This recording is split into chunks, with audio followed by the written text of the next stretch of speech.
our website. We'll have the recording available shortly on our website, also on the YouTube channel. Professor Sachs, welcome. Thanks for joining us. And before further ado, the camera is yours. Thank you so much, and greetings to everybody. Thank you to University of Oklahoma for inviting me. And thank you for asking me to speak on the topic of U.S.-China relations and multipolarity. We're in a tense period, of course, with China, even described as a Cold War. We're in a very tense moment with Russia. And in my view, we are not doing ourselves our own best favor the way that we're acting by failing to understand that there's a more cooperative, mutually beneficial path. I think we're trapped in the wrong kind of thinking, actually, about our international relations. Of course, in the American self-narrative, the U.S. should lead the world, and other countries should fall into line. Other countries don't see it exactly that way. They want to maintain their own sovereignty, their own sense of direction. In my opinion, the United States policymakers and politicians in public often interpret that as hostility or irreparable conflict, whereas I view it as actually rather natural that major powers like China or Russia don't want to be led by the United States. But to my mind, it does not mean that they don't want to cooperate. We just have to understand, I believe, better where real cooperation can lie and what the gains from cooperation are. And so that's my main theme, that we can do better on our own side of understanding the situation as viewed from the other perspective. And when you do that, in other words, thinking empathetically and understanding the structure of our interactions, I believe that we reach the conclusion that says, aha, we don't have to go to conflict. We also don't have to view the other side as an implacable foe. Rather, we should try to find the right modus vivendi between us and understand what the complaints really are. So I'm going to talk mainly about China, but let me say a word about Russia first, because we're at the moment of even war possible in Ukraine. We don't know Russia's motives. That's often the case. And it doesn't even make sense to say Russia's motives. We don't know the motives of the key leaders that will be making key decisions, especially President Putin. Does President Putin want to take over Ukraine, as many in the United States believe? Does President Putin want to reconstruct the Russian Empire, as many people in the US believe? Or what President Putin says is that Russia does not want the US military alliance, NATO, to expand into Ukraine. Well, we can't be sure what the underlying motivations are, but we should think about what is being said by the other side. And what Putin is saying is, we don't want a military alliance of the United States on our border. That is a national security threat to us, they say. And I think in that context, it's always useful to think empathetically and to ask the question, well, how would we see a comparable situation? We don't have to look hard, because we had a comparable situation. Cuba under Castro wanted and made a military alliance with the Soviet Union in 1960. And the United States said, okay, we'll invade. We didn't say, well, that's Cuba's right. No problem. Every country gets to choose its own military alliance, so all power to them. We said, okay, we will launch a CIA-led invasion at the Bay of Pigs. It worked out very badly, as everybody recalls, and in 1962, it led step by blundering step to the Cuban Missile Crisis and near global annihilation in nuclear war. So we went through that experience. We didn't want on our border a foreign superpower. And think about it today. Suppose that the government of Mexico said one day, you know, we're a sovereign country.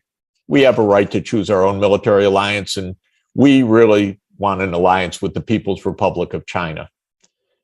Washington would not step back and say, okay, they're sovereign. That's okay. No problem. We respect that. But that's what we're saying that Russia should accept. We're saying that it's a principle, not just a fact, but a principle that Ukraine should have the choice to choose its own military alliance. That's supposedly a moral right. So Putin says, no, I will take action if that happens. As I said, we don't know Putin's underlying motivation, but I believe that the right answer to this question, at least from our game theoretic response right now, would be to say, you stay out of Ukraine, but we understand that NATO in Ukraine is viewed as a real provocation. And so we will exercise restraint on our side also, so that NATO won't expand to Ukraine. We won't claim that it has the right, because it doesn't. But also, you will not take a step foot inside Ukraine. And to my mind, whether that would work as a peace measure or not, it's not appeasement. It's perfectly sensible. It views the situation from the other party's side as well, which is that they don't want the United States military on their border. And I don't blame them, just as we wouldn't like it in the other direction. So all of this is to say that in any relationship of statecraft, it's important not to assume the worst of your counterpart. That guarantees war, by the way, but rather to understand, and even more important, to negotiate, because it's only through dialogue and negotiation that we can even assess. By the way, in statecraft, you can make agreements and then one side can cheat on them afterwards. So you don't make agreements that are irreparable, that are simply being gullible, but you make agreements that are reinforced by reputational values and by potential responses if there's violations on the other side. So all of this is to say we should be thinking more clearly. Well, my view is the same applies to China. We have come to think of ourselves as in an implacable confrontation with China. And sometimes in our media, it's referred to as the Communist Party state or whatever. It's a tremendous oversimplification and a tremendously naive and dangerous approach to think that a great civilization, which China is, which dates back at least 3,000 years, and it has 2,000 years of nearly continuous statecraft, that we either run the show, set the rules, or presume in a simple way to know what China's doing when we're not speaking properly with China about the many areas where we really have issues that need to be addressed. So I'm going to share my screen just for one moment to show a couple of points that I think are the provocations that are leading to a wrong-headed confrontation right now. I won't show all these slides, I promise. We won't be here for hours, but I wanted to start with a little game theory. For those of you who are familiar with the prisoner's dilemma or a 2x2 game, this is a game. It's a very schematic illustration of the relations between China and the US. And the idea is that both sides can choose whether to de-escalate or to escalate in the conflict. And if we both de-escalate, we have the dividends of peace. And so we would each get a payoff of 5, call it. This is just an illustration. And the first number in each cell is the payoff to the US, and the second is the payoff to China. If we both escalate, we end up with an arms race and we both have 0. So it's better if we're both de-escalating than both escalating. The problem, of course, in the prisoner's dilemma is if the United States de-escalates but China escalates, we lose geopolitical advantage. And so we end up -5 and China ends up at 10. So if we are suckers and we de-escalate and China chooses to escalate the arms race, we lose. On the other hand, if we escalate and China de-escalates, they lose. And the logic of this, according to game theory, is that the US looks at this situation and says, suppose China de-escalates. Well, we could also do that, but it's even better if we escalate, because then we gain an advantage. So if China de-escalates, we should escalate. What if China escalates? Oh my God, then we have to match them. Then certainly we need to escalate.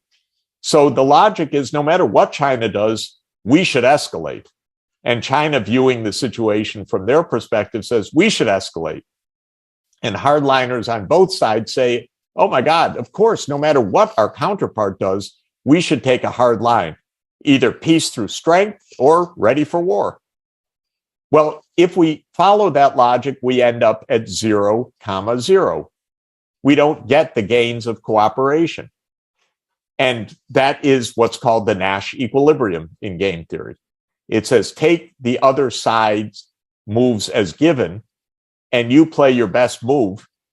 And when both sides do that, we have an equilibrium in the prisoner's dilemma, and it leads to non-cooperation or escalate, escalate. But this is stupid because there's a better way.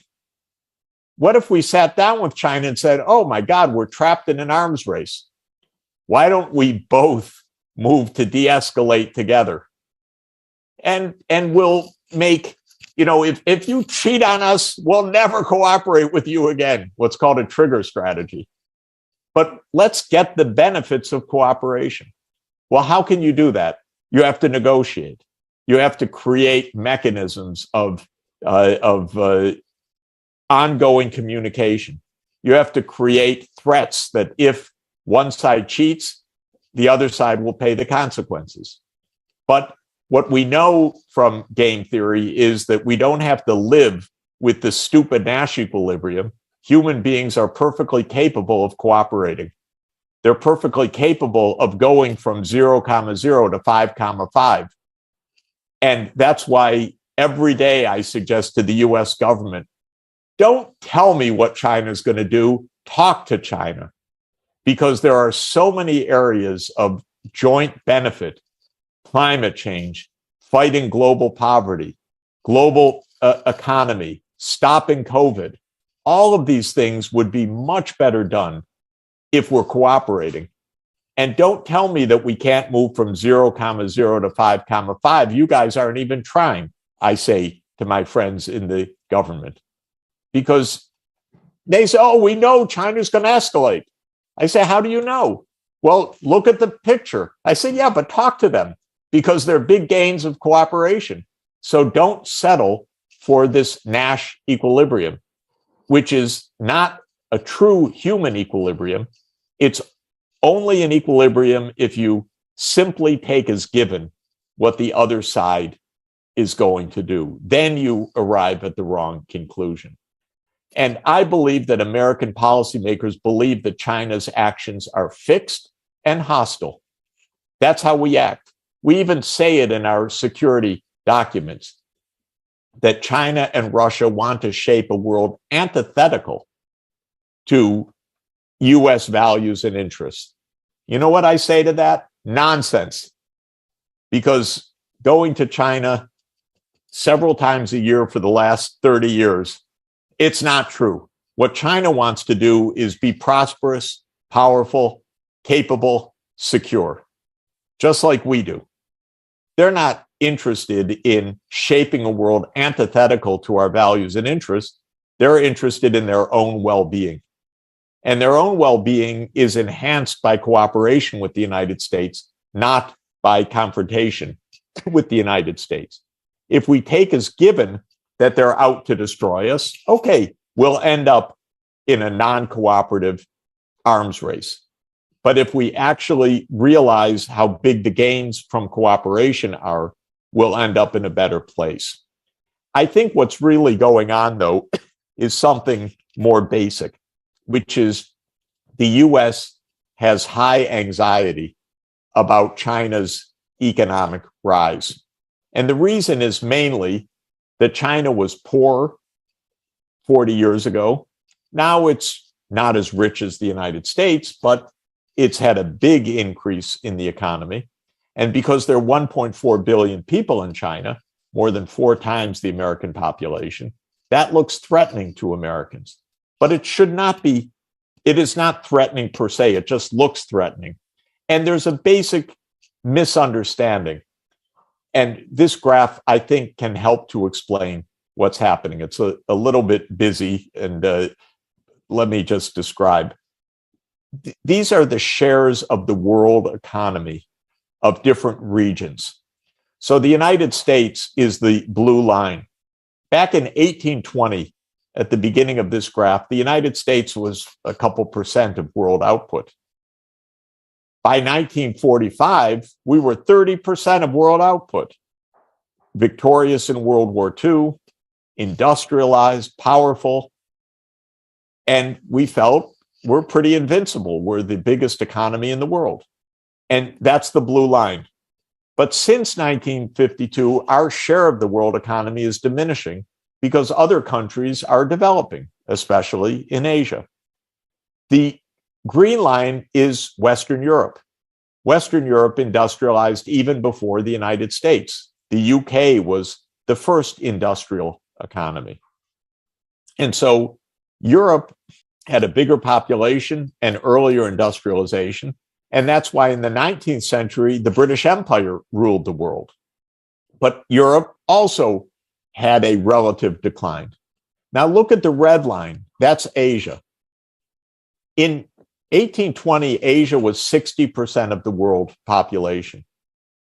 And the reason is everybody was poor, but most people lived in Asia. And 60% of the world lived in Asia, and incomes were the same everywhere.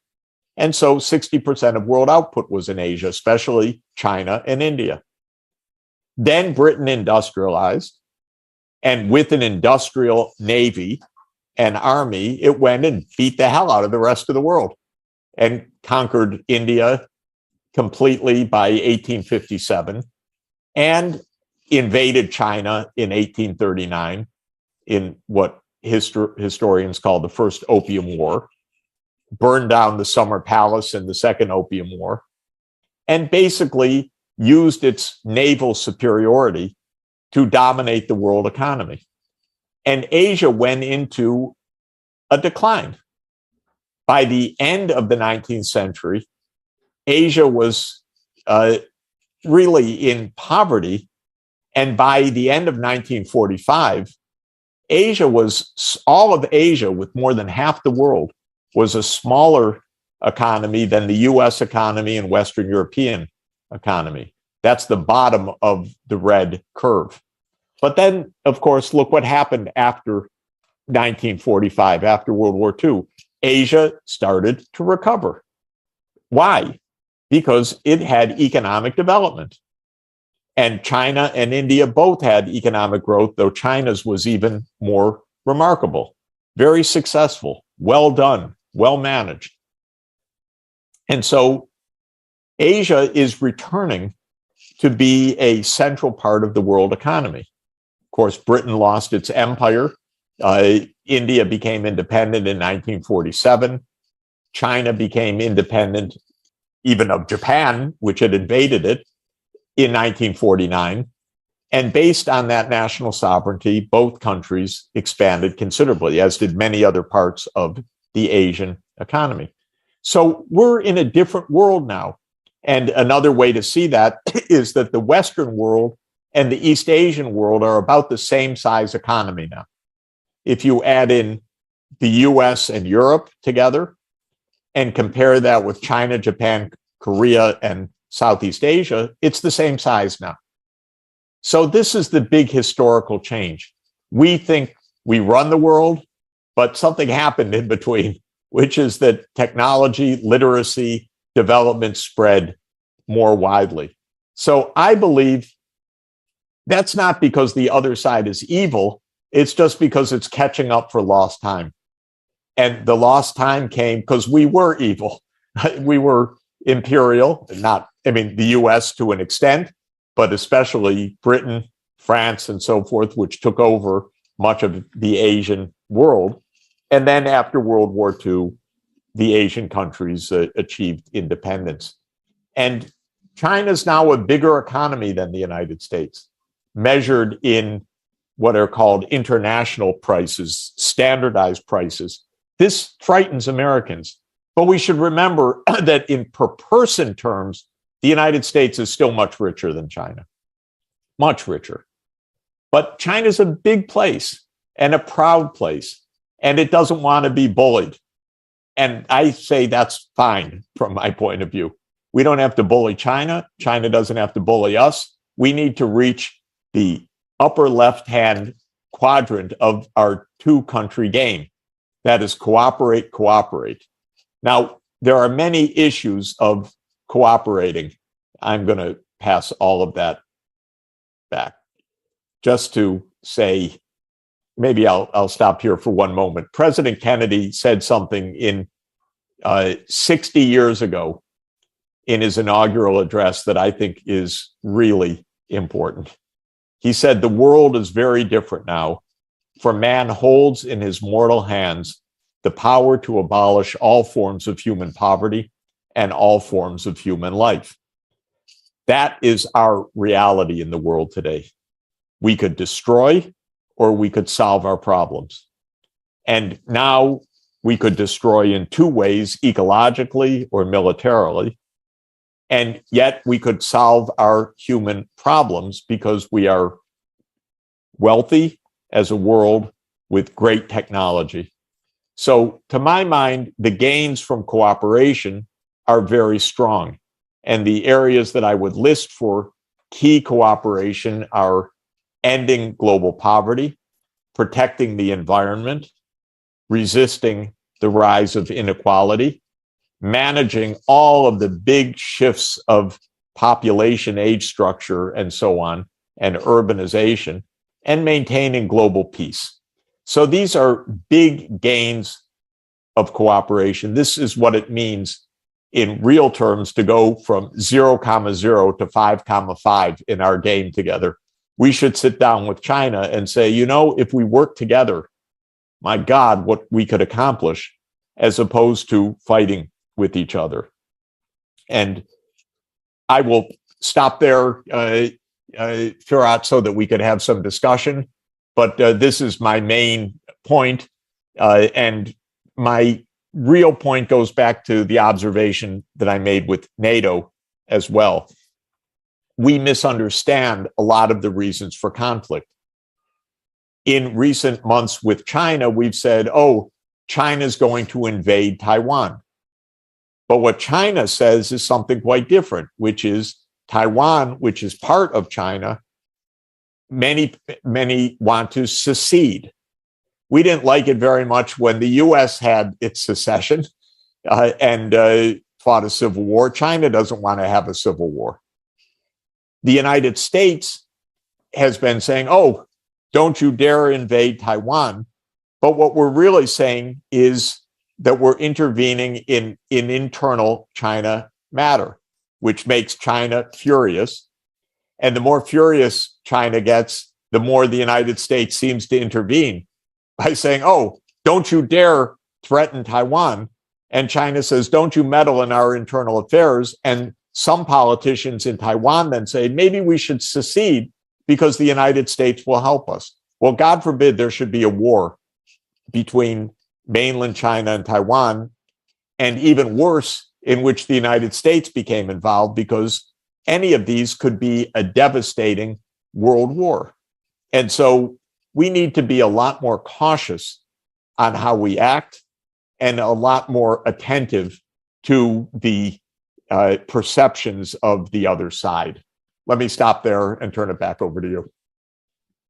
All right, thank you. I think that's a great summary of the existing challenges and missed opportunities, perhaps, in terms of the multilateralism. And there are challenges also, as you know, from the US side against international organizations and cooperation, that there are hugs. And you have written extensively on those also in your recent writings. But let me focus on the multilateralism part, perhaps. So with the rise of China particularly, do you think it is helping or hurting global sustainable development? There was a big literature from the 60s on South-South exchanges and cooperation, how that could be an alternative to North-South. But with the Belt and Road Initiative and other exchanges, China is becoming more assertive in Latin America, Sub-Saharan Africa, and around. What are some of the challenges and issues do you see that are missed opportunities, perhaps? Or maybe there are no missed opportunities and it's working great? So I am a big believer in the United Nations and in multilateralism, because I see gains from cooperation everywhere and costs of conflict everywhere. And I work for the UN $1 a year, but I've worked for the UN for 22 years and view it as for me, a very important part of what I do, because I like the UN Charter, multilateralism, and global cooperation. And I regret that in the United States, there's a significant part of the population, and especially a lot in the Republican Party, that say, why do we have the UN? It just keeps us from doing the things the United States should be doing. And so whenever the UN opposes the US, there are people in the US, nationalists, who say, this is stupid. We don't have to listen to anybody. We're the most powerful country in the world, so we can take whatever decisions we want. And that's what we did in the Iraq War, for example, when the UN Security Council said, don't go to war in Iraq. And President Bush said, well, I'm doing it anyway. The UN's not going to tell us what to do. We're the United States of America. I view that as the non-cooperative outcome of all these prisoners' dilemmas. And to my mind, it doesn't make sense. Well, because of the US mix of anxiety and arrogance, and it's both, we have not been active promoters of the UN for the last generation. In fact, the US ran big arrears to the UN, didn't even pay our dues, and often did not sign UN treaties, and pulled out of UN organizations like UNESCO and the Human Rights Council, and President Trump pulled the US out of WHO, although Biden reversed that afterwards. But President Trump wanted the US to leave the World Health Organization because he says it's too pro-Chinese. Well, every time we pull back, China, which is a growing diplomatic, military, and economic power, says, okay, we'll contribute more to the UN. And then the United States authorities say, you see, it's Chinese. We dare not do this. And so we, on the one hand, we retreat. And then when the others fill the vacuum, we say, you see, we told you so. Well, this is a very self-fulfilling blunder on our part. This is an own goal. We're just absolutely doing damage to ourselves and creating our own anxieties. So, to my mind, we should be heavily engaged in the UN. We should be helping to lead it. We should understand that the UN is an organization of 193 sovereign governments ruled by the UN Charter. And it's a good charter. It's a charter that could keep the peace. And I believe we should respect that and help to lead it.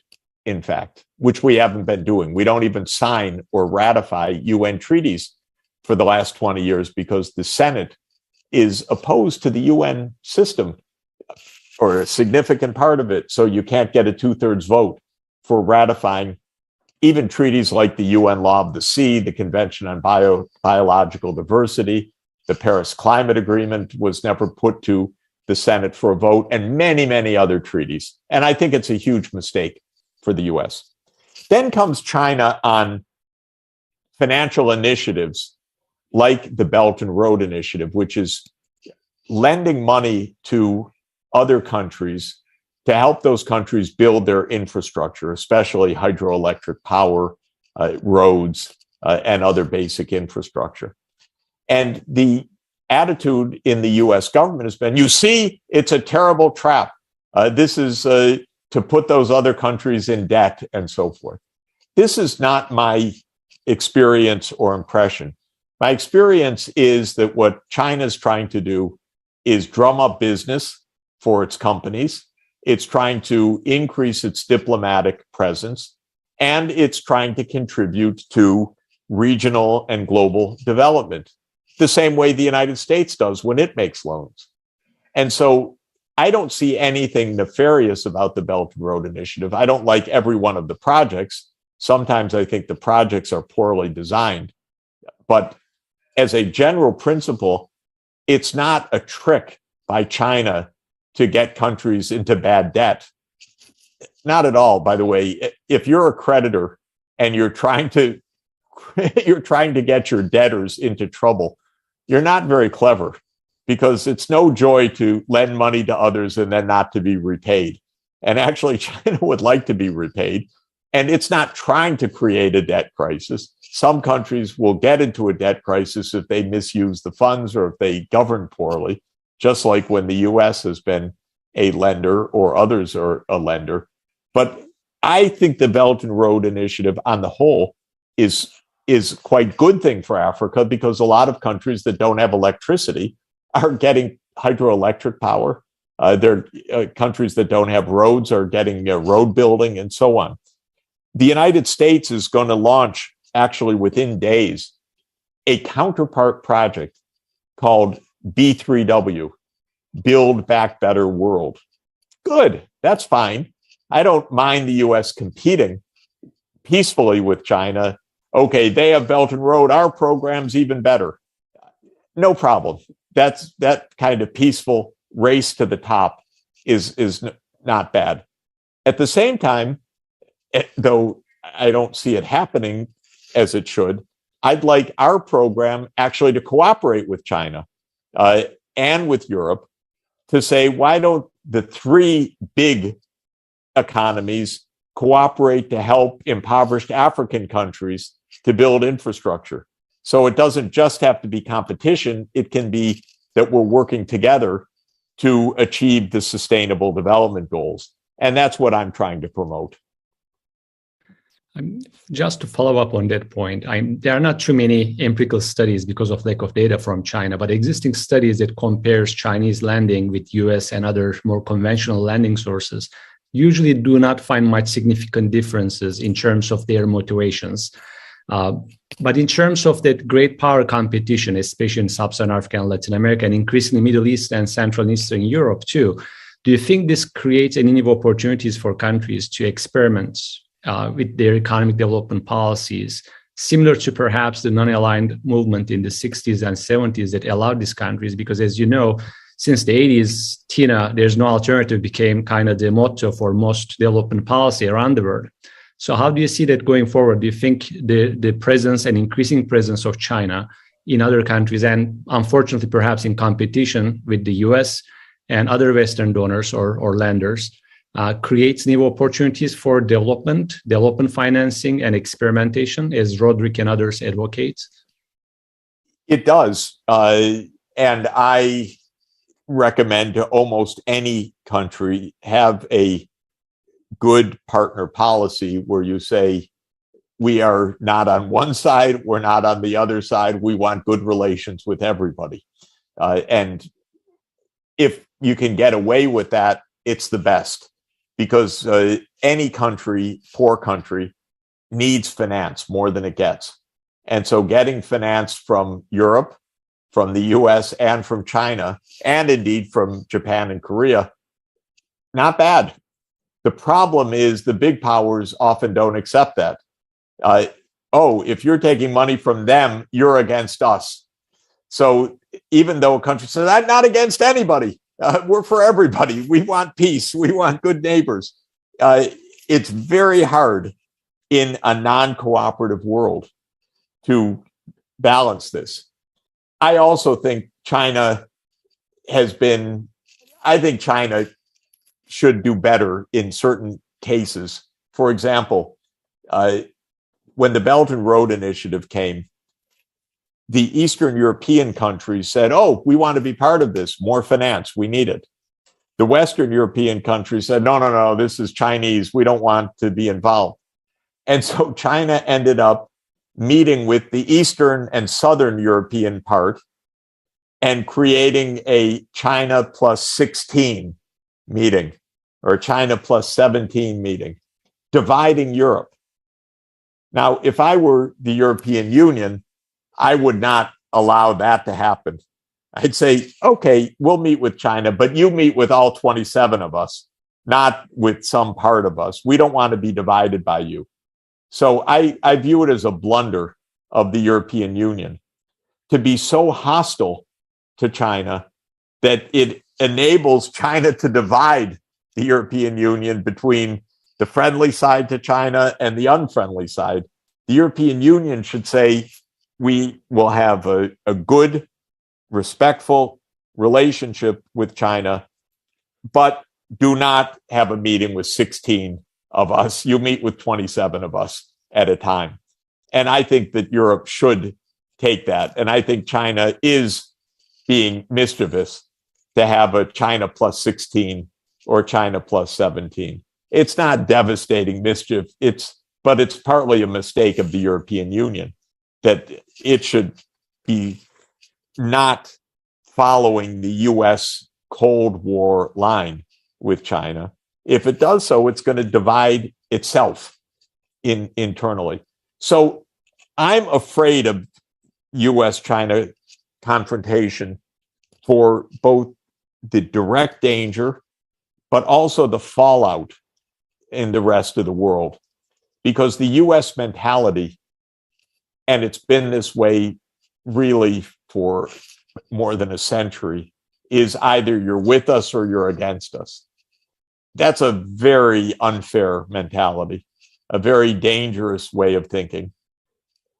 It leads to all sorts of terrible problems, but it is a reality that any country has to think about as it pursues its foreign policy.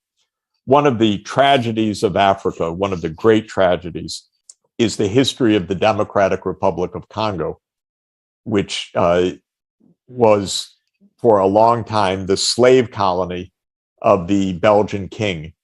And then it became the slave colony of the Belgian state.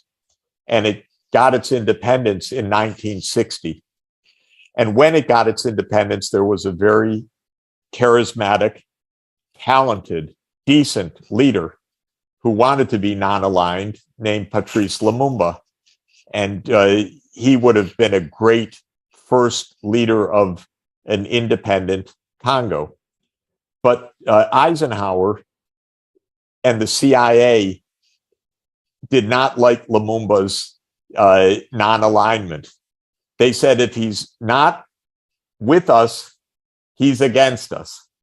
And because the DRC was a producer of uranium, they were also afraid, if he's not hostile to the Soviet Union, somehow they'll get the uranium supplies for nuclear weapons and so forth. So instead of treating Lumumba with respect as an independent leader, Eisenhower said that he should be killed. Actually, the order went from the White House, and the CIA participated in his assassination.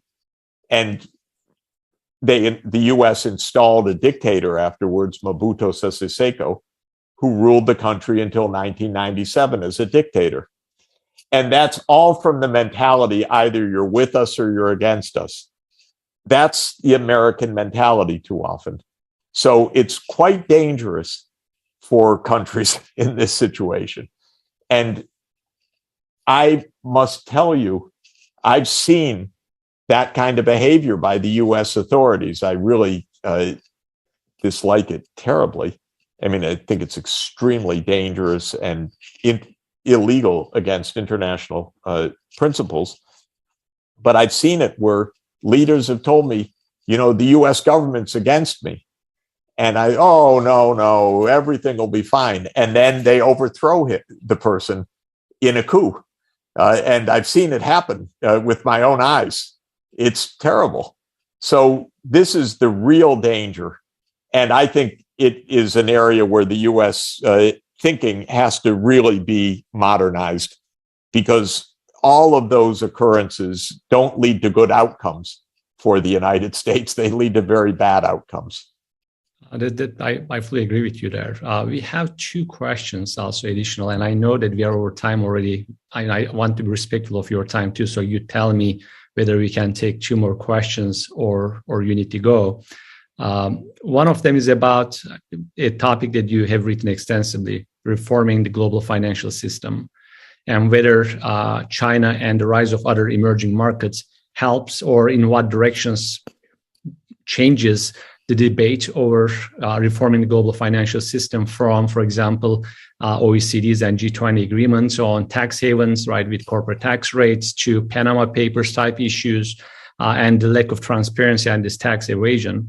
And the second one is kind of linked to it too, with the international cooperation or that lack of it.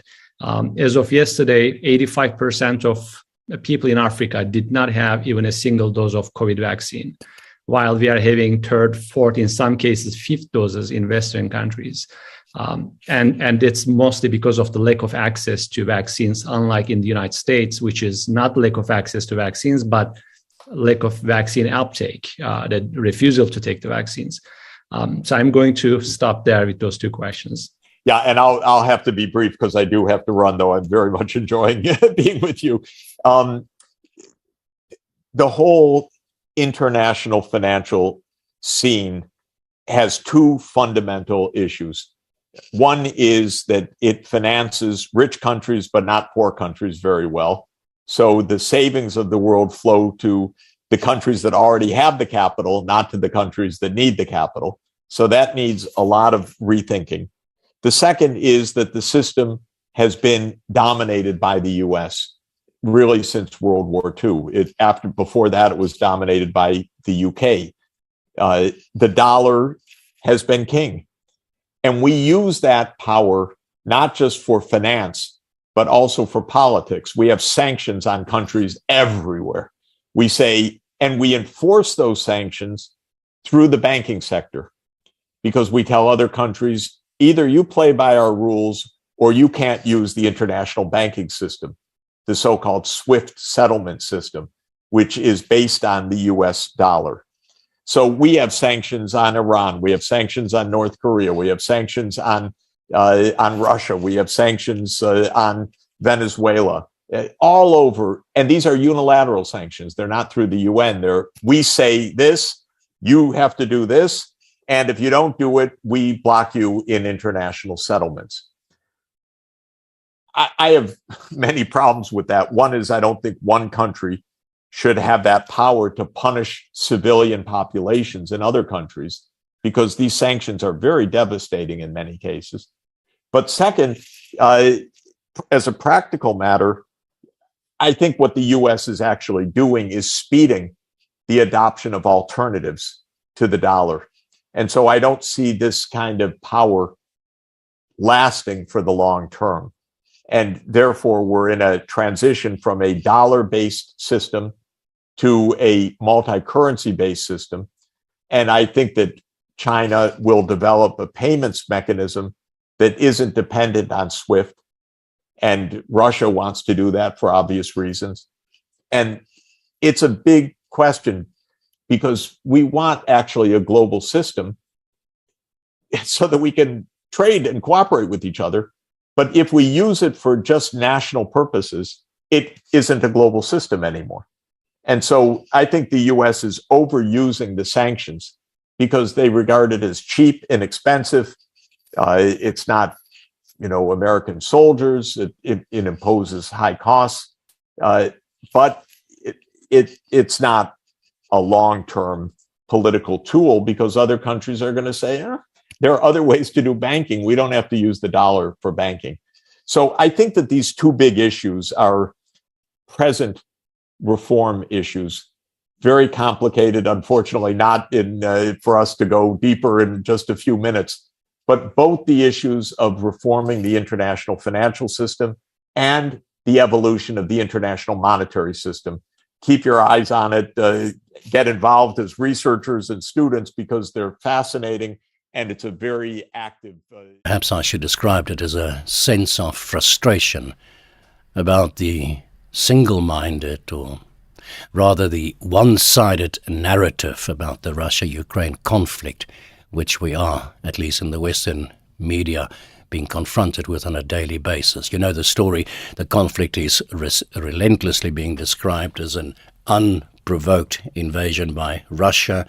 And yes, Vladimir Putin is the devil himself. He is the Adolf Hitler of our time, and he is a madman hell-bent on restoring the might of Russia. That's the narrative. This is not true, and you know that, and I know that. And I guess that's the question. Is it true? Well, I've written that this is just the latest neoconservative debacle of the U.S. neoconservatives. The neoconservatives are the group that took over U.S. foreign policy 30 years ago at the end of the Soviet Union. This neoconservative group said, okay, our rival is gone. We now are the sole superpower. We run the world.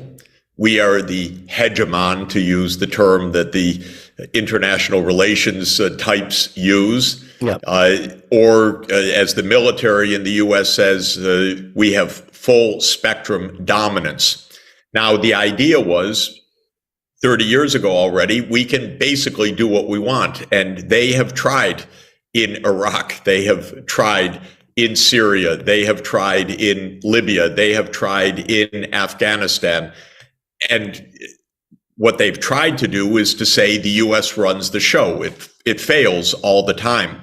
When it comes to this war in Ukraine, this has been brewing for 3 decades as well, because the terms of Gorbachev ending the Soviet Warsaw Pact military alliance was that NATO would not take advantage of that, but would also stay where it was. The phrase that was used to Gorbachev was, NATO will not move 1 inch to the east. Of course, as soon as the Soviet Union ended, the United States neocons said, we can do what we want. We don't have to honor any agreement. And they started NATO enlargement. First to Central Europe, probably acceptable and understandable, though a lie. I wouldn't have done it. But to Poland, Hungary, Czech Republic, these were countries that had been dominated by the Soviet Union. They're not close to Russia.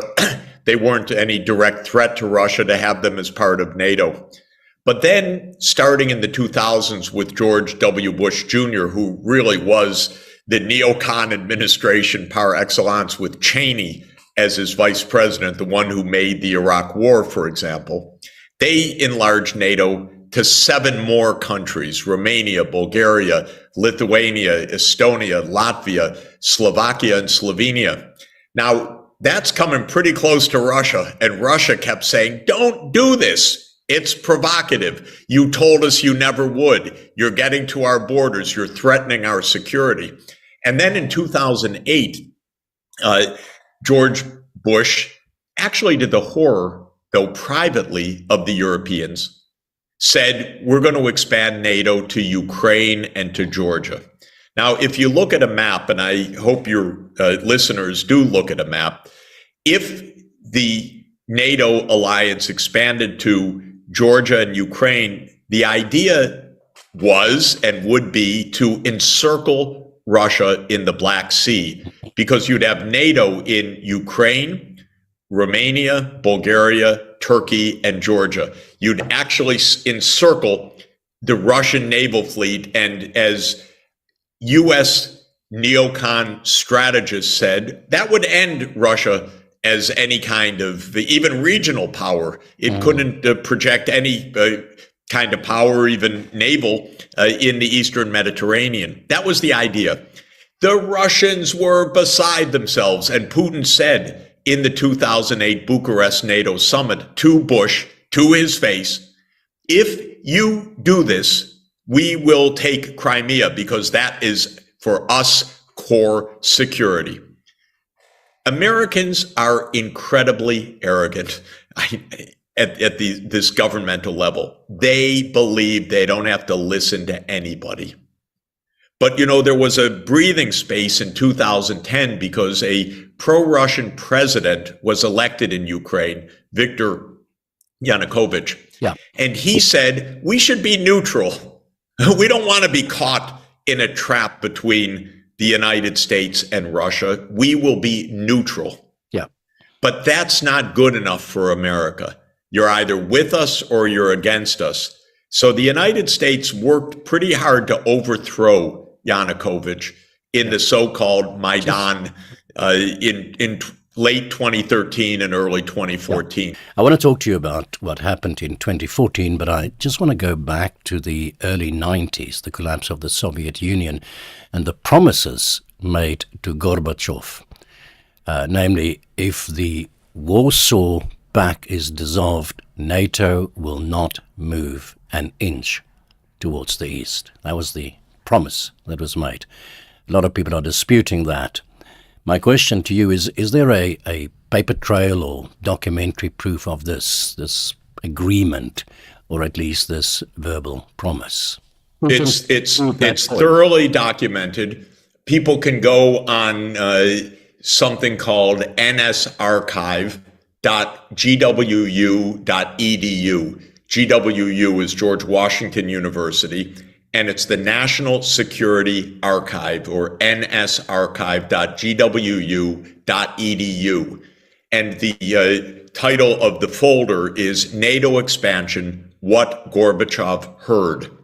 It was a very extensive amount of diplomacy that was used by Hans-Dietrich Genscher, Chancellor Helmut Kohl, James Baker III, the U.S. Secretary of State, to convince Gorbachev to go along with German reunification.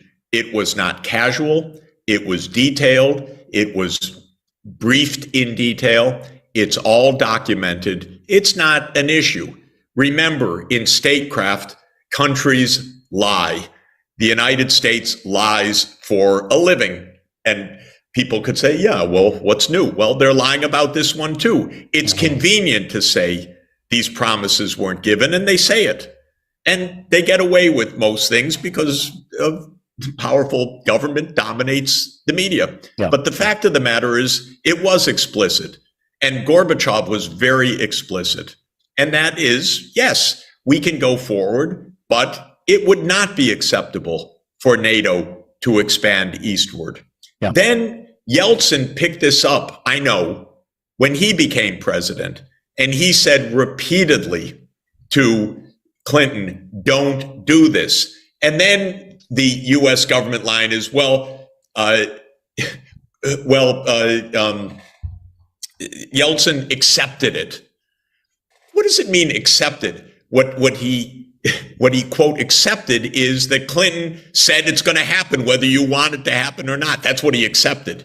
He didn't say, oh, that's fine, I understand your point of view. He was given a fait accompli. And then when Putin became president at the end of the 1990s, he specifically, vociferously objected. And in a famous speech that he gave at the Munich Security Conference in 2007, he explained, do not do this. Yeah. Do not come closer. And in 2008, very interestingly, at the Bucharest summit, European leaders said to me personally how bad an idea this is. But, when you have a dominant power like the United States, these leaders don't speak publicly. Yeah. They do not talk against the United States. They fear they will get punished one way or another. Yeah. One European leader said they treat us like children, told me personally. Yeah. I hear a lot. I see a lot. I know these people personally. I'm just not happy with the U.S. dominating the narrative when it is so dangerous, this misunderstanding. Professor Sachs, what about the argument that NATO's presence in Eastern Europe ought not to be seen as a threat, as if we in the West gets to decide what might or might not be viewed as a threat by the Russians? NATO is not a threat. NATO is a defense alliance, and countries have the right to decide if they wish to join NATO. So if Ukraine wants to, they have the right to join NATO. Well, I'd say a couple of things. First, to go back to the Maidan, which is the public square where the protests took place against Yanukovych, I know, by the way, with my own experience, the U.S. was deeply implicated in the overthrow of the pro-Russian president. Yep. And in fact, we had politicians like John McCain go and speak to the protesters. And I've tried to say to the Americans, what would it be like if on January 6th, 2021, our insurrection, you had had Chinese politicians coming, encouraging the protesters to go protest and overthrow the government? But that's exactly what we did. That's all on tape. That's not even disputed. I know that behind the scenes, there were all the machinations because basically the U.S. has an apparatus through the National Endowment of Democracy, through a network of so-called NGOs, and through covert operations of the U.S. to try to twist politics in other countries to U.S. bidding. Yeah. Of course, we're horrified if any other country is engaged in ours. But this is normal business for the United States, and it's obnoxious, by the way, because what are U.S. senators speaking to the protesters doing?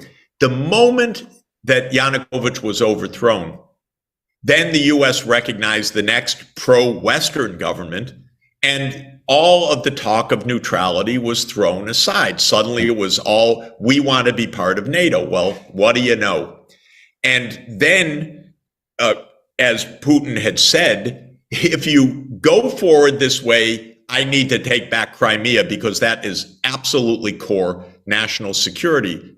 And he did. Yeah. Then the United States poured in for 7 years heavy NATO weaponry, which is why the Ukrainians are fighting so effectively right now, because the U.S. has been funding and advising and providing intelligence to the Ukrainian military for 7 years. This is a proxy war between the United States and Russia.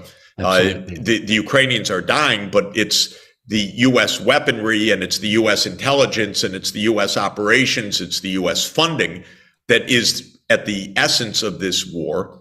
And at the end of 2021, the off-ramp was obvious.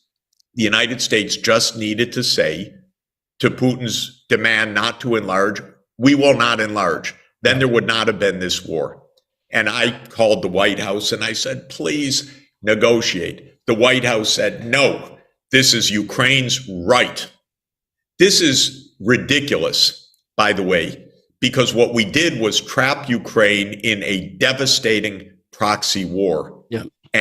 It is a bad outcome for Ukraine because Ukraine would have been peaceful and it would have been secure, and it is worse than ever right now.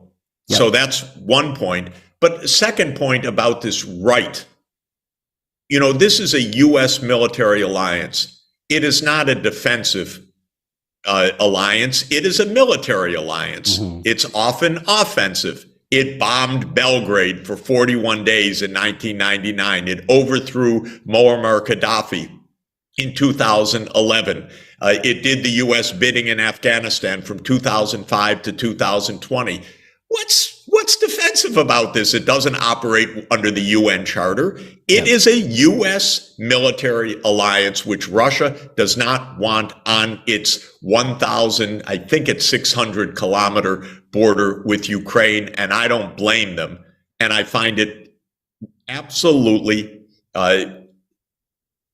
provocative and dangerous that the U.S. has insisted on this. And of course, I say to Americans who don't listen, but anyway, I say to them, suppose that Mexico said, we're a sovereign country. We want to have a military alliance with China because we're not so happy about the way the U.S.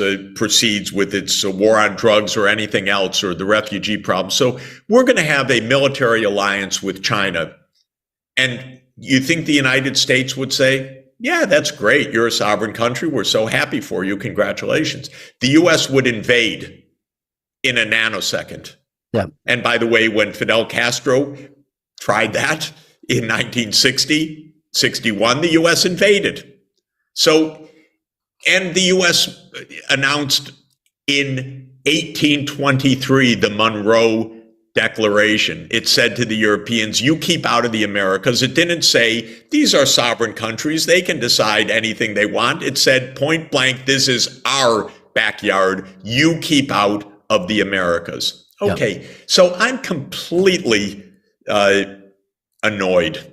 And the reason I'm annoyed is that people are dying massively in Ukraine, and we're escalating towards nuclear war, and we're being fed nonsense by the Western media, which basically is regurgitating what the U.S. government is saying. Let's talk for a moment about that blunt power of the United States of America. We've seen it in recent times in the destruction of Iraq, and we've forgotten that close to, many say, 1 million people died in just that war, a war prosecuted without the permission of the United Nations. We've seen the destruction of Libya. We've seen American actions unauthorized and without any regard for international law in Syria. And we know what it means, in Putin's words, what it means to live in a so-called unipolar world with an all-powerful America dominating it all. And here's my question. What is in it for the USA?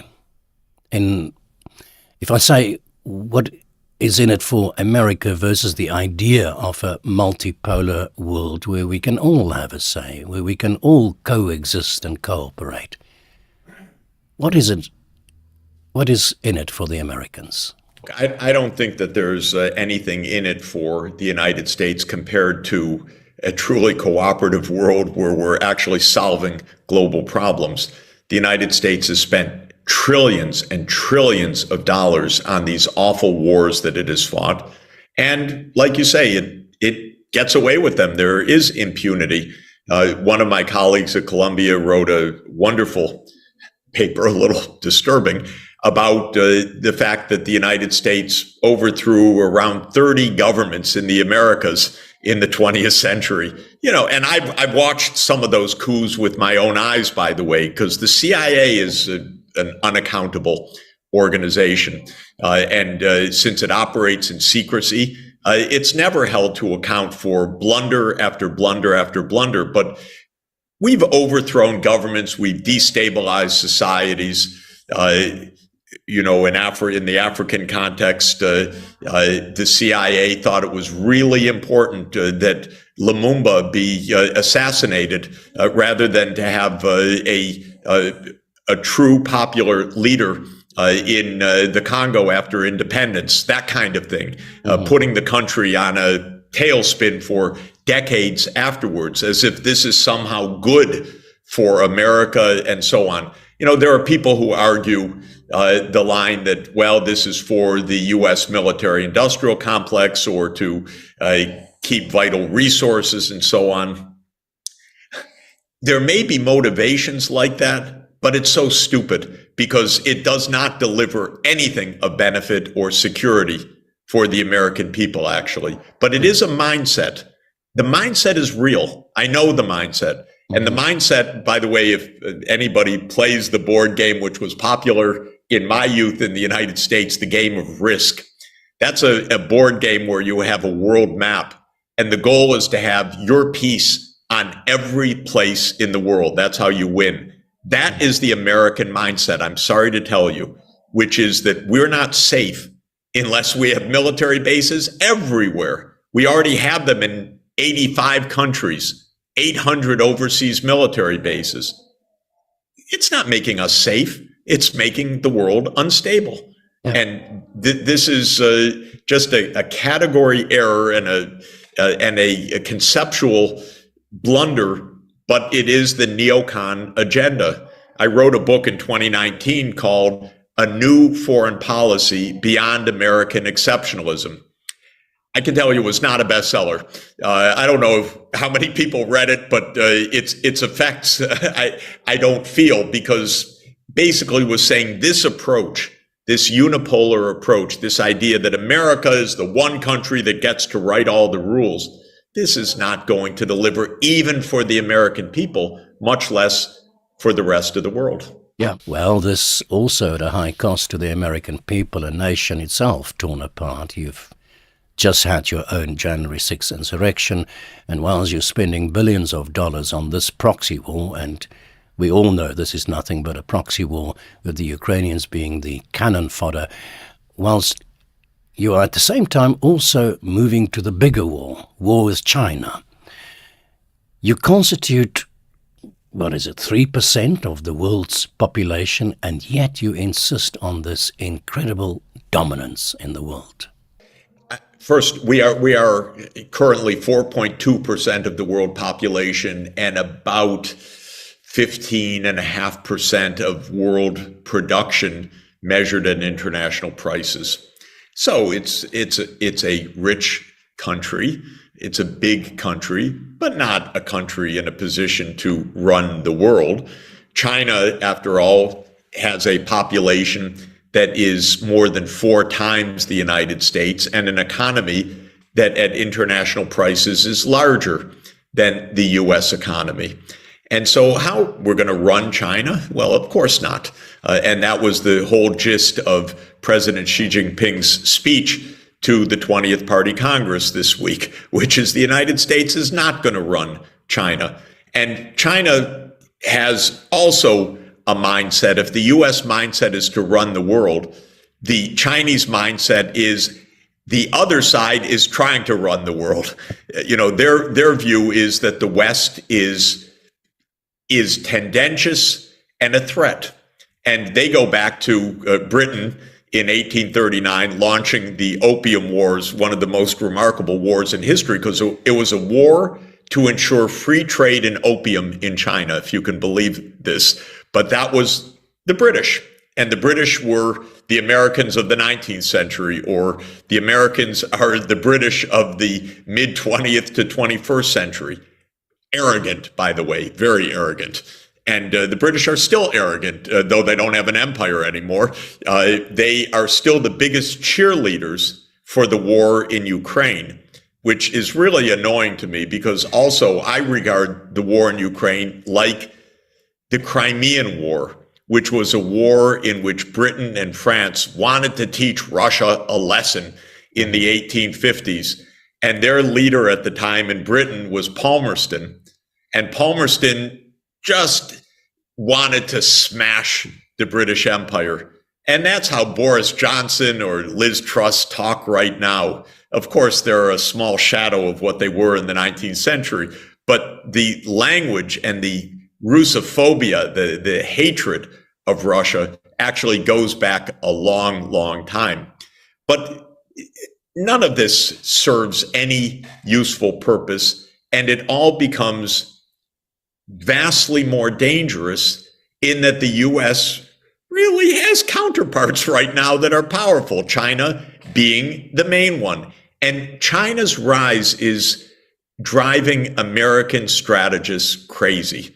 It's a kind of profound neurotic reaction right now, because the U.S. is supposed to be the unipolar world, and there's China. What are they doing there? They were supposed to come under the U.S. umbrella, but they want to do their own thing. And that is unforgivable. So we're virtually in a Cold War with China right now that the US has instigated, because all of our documents, including one that Biden put out a couple of weeks ago, says China's the biggest threat to the international order. Well, you look at it. How about the wars since 1980? The United States has been in nonstop wars, more than 190 military interventions. How many wars has China been in since 1980? That would be 0. But they're the big threat. This is, again, kind of Orwellian mind speak. This is not honest, but China's viewed as a threat. So the United States is now trying to contain China the same way that the United States contained the Soviet Union. We're literally trying to choke China off from access to technology. I think it's incredibly naive. Yeah. I think it's incredibly provocative. Yep. And by the way, what we're doing vis-a-vis Taiwan is just like we did vis-a-vis Ukraine, which is we're saying every day, we'll protect you, Taiwan, we'll protect you, Taiwan, we'll protect you, Taiwan, giving confidence to the most independent-minded Taiwanese to say, look, we've got the U.S. backing. And now the president of Taiwan is saying we're a sovereign country. Yep. So the whole one China, two systems approach, which was the basis of stability of U.S.-China relations, being thrown out the door. Yep. But Taiwan is 23 million people, an island. China's 1.4 billion people, a nuclear superpower. Yep. And the United States is going to defend them? Well, are we really going to have nuclear Armageddon over this issue?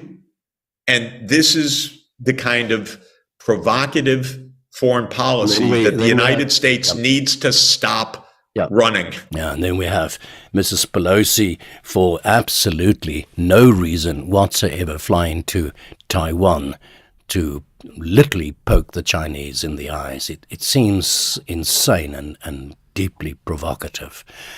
And it doesn't deliver anything. Failure in Iraq, failure in Libya, failure in Syria. And, well, we also know that, ultimately, total humiliation in Afghanistan. The idea is U.S. security depends on full spectrum dominance by the United States, that the U.S. can only be secure if it is dominant over every other country and every other region of the world. Now, no other country lives in those conditions. No country has security because of full spectrum dominance, and the U.S. has an illusion that it has full spectrum dominance. So what the U.S. needs to, and when I say the U.S., of course, we're not talking about populations. We're talking about small numbers of leaders of the permanent state. We're not even necessarily talking about presidents, by the way, because this is foreign policy doctrine of the Pentagon and the security institutions of the United States. Politicians come and go, but this has been doctrine for a long time. And the point is that the U.S. wants a kind of security that it would absolutely deny to the other 96% of the world. It doesn't say to the only thing the U.S. says to the rest of you want security, you follow us. We'll be the security. Of course, then you have to follow us. You can't have any ideas of your own. And when we need certain things, you'll grant them because we're us. And so it's a certain asymmetry, which I think is a dangerous asymmetry. Professor Sachs, we are running out of time here. I want to just return to my opening questions to you. I guess I'm asking for confirmation on the two simple yet central questions of this discussion. In your own words, is it false to claim and utterly disingenuous to claim that this conflict in Ukraine is the result of an unprovoked invasion, as is being stated in the mainstream media, and the NATO leadership on a daily basis, an unprovoked invasion by the Russians. And number two, that Vladimir Putin is a modern-day Hitler, hell-bent on the restoration of Russian power, which necessitates the grabbing of land. This is a war that has been a hot war since 2014 and an absolutely avoidable war. And if Ukraine had followed a path of neutrality with security guarantees, as was on the table as late as March of this year, this horrible war could have been avoided altogether or stopped early on. And we should listen, because we need to negotiate with Russia and with President Putin as the president of Russia. We need to negotiate because we need this war to end before it ends us. One last question, Professor Sachs, your view. I believe, like I think many millions of other people around the world, that this war can in fact be stopped today. It can end today if the United States of America will allow that. That it is in the hands of the United States of America to stop this war today. This war could stop now. And in March, the two sides, with the brilliant mediation of Turkey, actually were exchanging documents to end the war. And then Ukraine walked away from the negotiating table. Best guess, because their American patrons said, you should fight. You don't have to take neutrality. You should fight. And we were close to this war ending in March. It could have been avoided last December had Biden said, we are not expanding NATO. We hear you. No need to do that. We can have peace and cooperation, and it can end now. And it needs to, because otherwise it will continue to escalate. The first damage will be the destruction of Ukraine itself, its people, its physical infrastructure, its buildings, all of the suffering. But this is beyond Ukraine.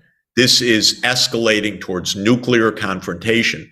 The Ukrainians are urging that we keep escalating, and if a more general war breaks out, they write that NATO should attack Russia. This is mind-bogglingly wrong-headed and dangerous. We all have a stake in this war ending now. We have 1 minute left, Professor Sachs. Who blew up the pipeline? The United States blew up the pipeline. They told us that they were going to. Biden was standing next to Chancellor Scholz and said, if Russia invades, Nord Stream is finished.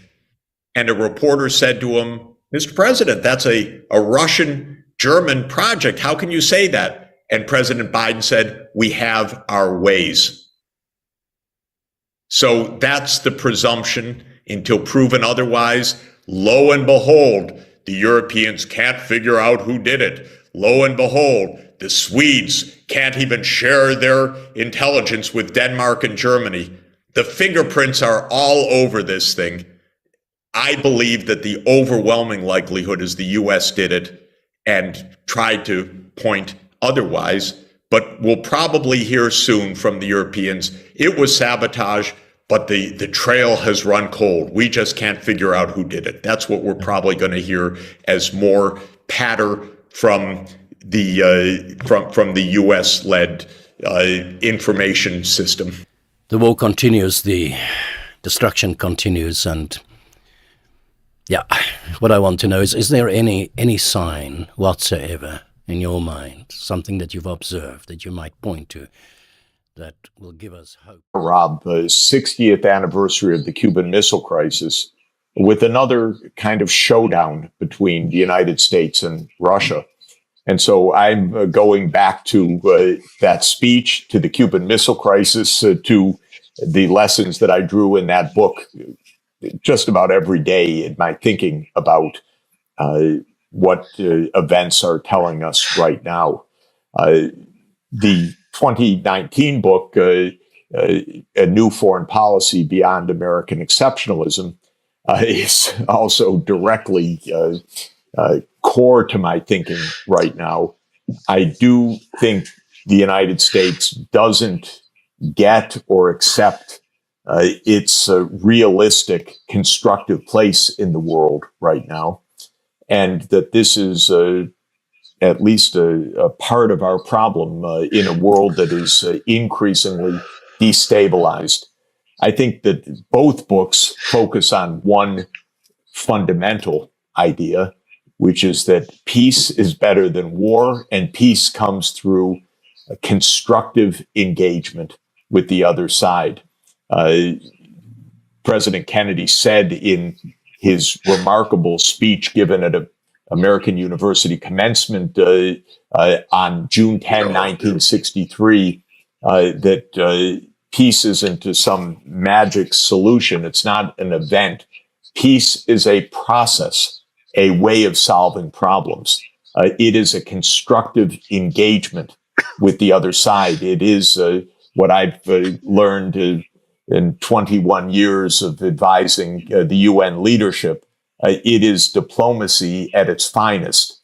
It's not guessing what the other side will do. It's not playing a game theory where you take as given the other party's move, which can have disastrous consequences, but rather you engage. And I think that this has been my central theme, partly from my own life experience of working in cultures all over the world, very different communities, different religions, races, ethnicities, nationalities, geographies.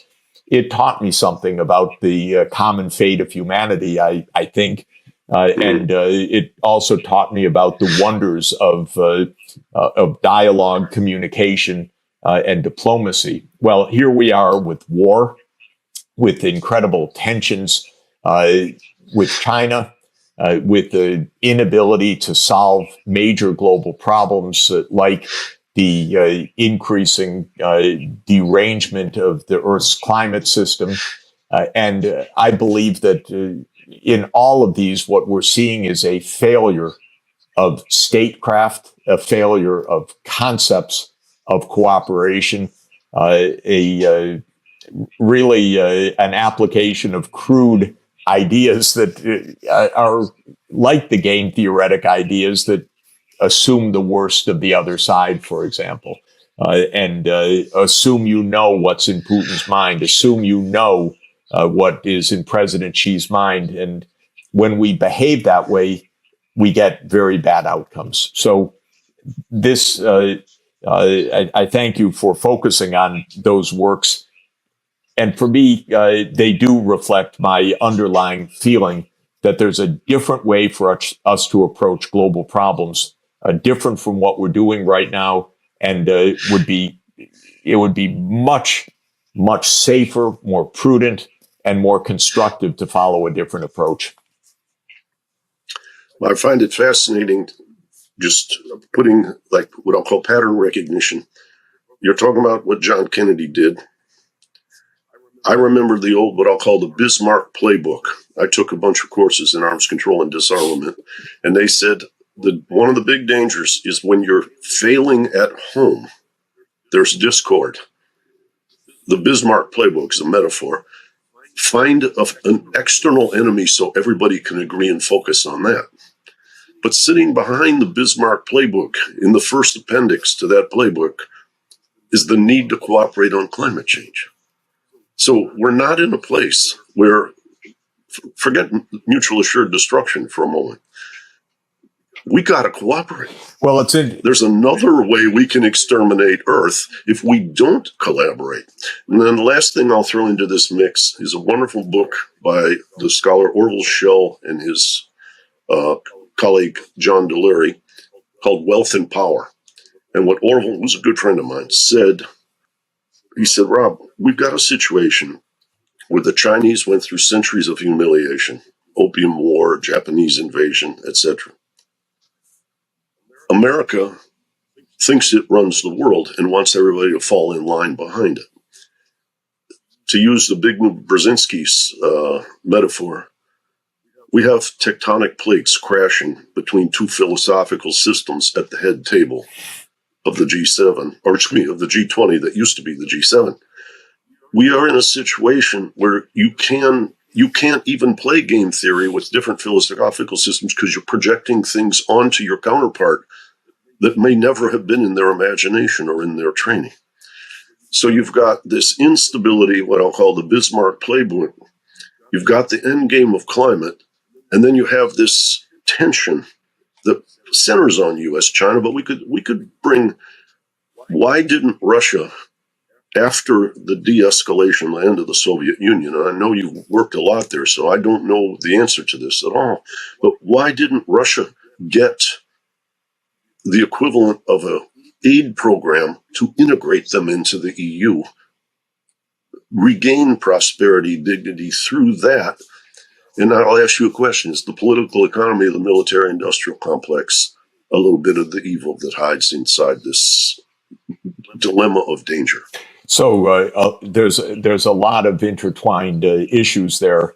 And let me start with the very specific issue of climate change and the energy transformation that we know we need. We need to move to a zero carbon energy system. Excuse me. And that requires actually a lot of long-term thinking and a lot of international cooperation. So every day in the context of the Ukraine war, I'm asked by somebody, and it happened again this morning, what's the implication of the war for climate change? In other words, you see Russia cutting off or threatening to cut off natural gas to Europe, or Europe putting on sanctions on oil and gas imports from Russia. Will this accelerate the energy transition? And the answer is basically no, because it may change the calculus in the very short term. It's actually opening up more coal mines again, or pumping more gas and oil to make up for what has been lost from Russian supplies.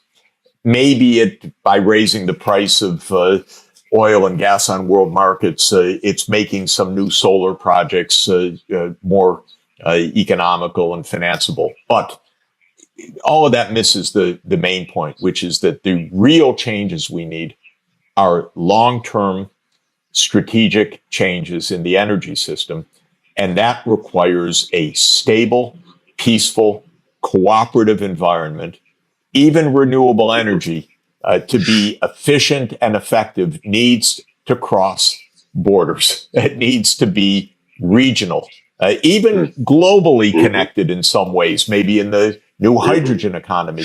We can't do this if we're in conflict. We won't do this if we're in conflict. So this is the first point, that almost everything of real value for development, and what we now call and should call sustainable development, meaning economic development that is also socially just and environmentally sustainable, requires a long perspective. If you have a short perspective because of huge uncertainties, because of war, because of conflict, then you can't accomplish anything real of the transformations that we need. You can improvise, you can maybe keep your footing in the short term, perhaps. But the truth of the matter is, real development of any kind requires years, even decades of hard, continuous work, educating children, building infrastructure, cooperating across riversheds, building power transmission grids that are, again, transnational. And that is a long-term cooperative effort that depends on peace. And we're not getting there right now, partly because our mindsets really are wrong. And unfortunately, what I have inveighed against in the U.S. context is the idea, which is very popular, it's in every speech of U.S. leaders, that the world is safe when the United States leads the world. So primacy, or what the political scientists call hegemony, is really built into the American thinking. I think Henry Luce did an unfortunate thing to America when he, in 1941, christened this as the American century. It was a great turn of phrase, by the way, so inspiring and so ennobling. But it actually basically went to the heads of the permanent state that they took it literally. This is our century. In the past, it was Britain's century in the industrial age of the 19th century, or it was the Mongol century, or it was the Roman centuries. Now it's our century. Oh, what a dangerous way to think about things, because you get way overstretched. You act provocatively without even attempting to understand the other side. And that, unfortunately, is so much of what happened in Europe after the 1990 remarkable transformation. And as you know, I was there. I was physically present in the Kremlin in December 1991. You couldn't even believe, I could not believe, and especially you'd appreciate it, a kid from Detroit sitting in the Kremlin in this huge office, and who walks in the far door? Boris Yeltsin. And he walks across the room, and he sat down right in front of me because I was leading the delegation. And he said, "Gentlemen," because it was all men, he said, "Gentlemen, in the next room is the leaders of the Soviet military, and I have just agreed with them to the dissolution of the Soviet Union." I heard literally those words. Wow. Yeah, wow is exactly right. It was weird. Huge turning. No, so Yeah. I thought, and I had been working in the Soviet Union before that.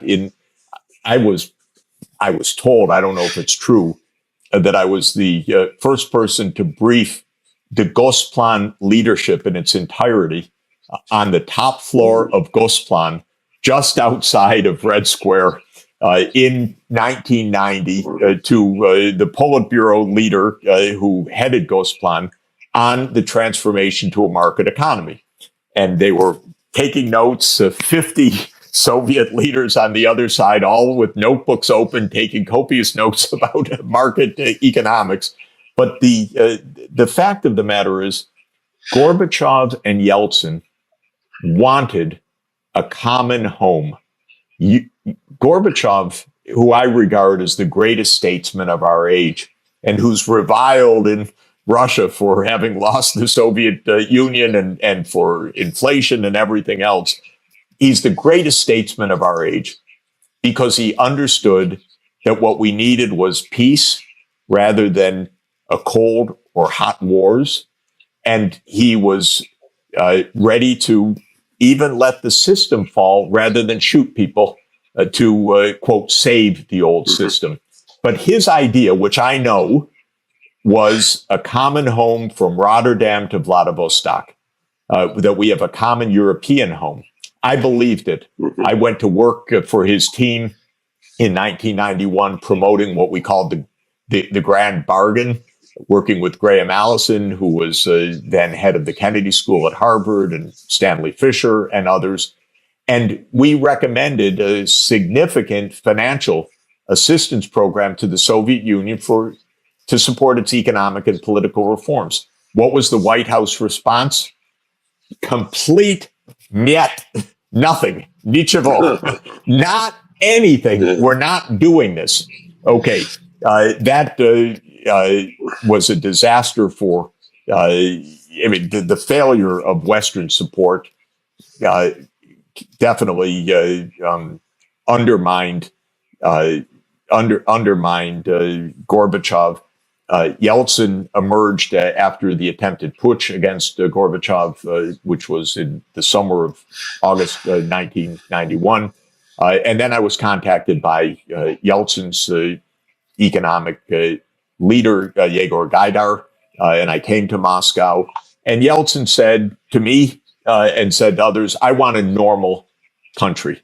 I want a democratic country with the market economy, and I want normal relations with the world. I said, absolutely wonderful. This is exactly what we want. And, Gaidar, who was then the acting premier of Russia, which was about to become the sovereign country, was meeting with the G7 finance deputies in November 1991. And Russia was running out of foreign exchange reserves. This was a fulminant financial crisis. So I knew a lot about financial crises and their history and their resolution, and worked with Poland a couple of years before. And I suggested to Gaidar, well, look, tell the U.S. and the other 6 deputy finance ministers, you need a standstill on the debt payments because you're running out of reserves. And Russia's about to become an independent country, and we can't have a financial collapse. And he came out of the meeting just absolutely ashen-faced. He said they wouldn't even consider it. They said, you have to pay to the penny. We will not allow anything right now. We're not authorized to allow anything. We will not allow anything. You continue to pay.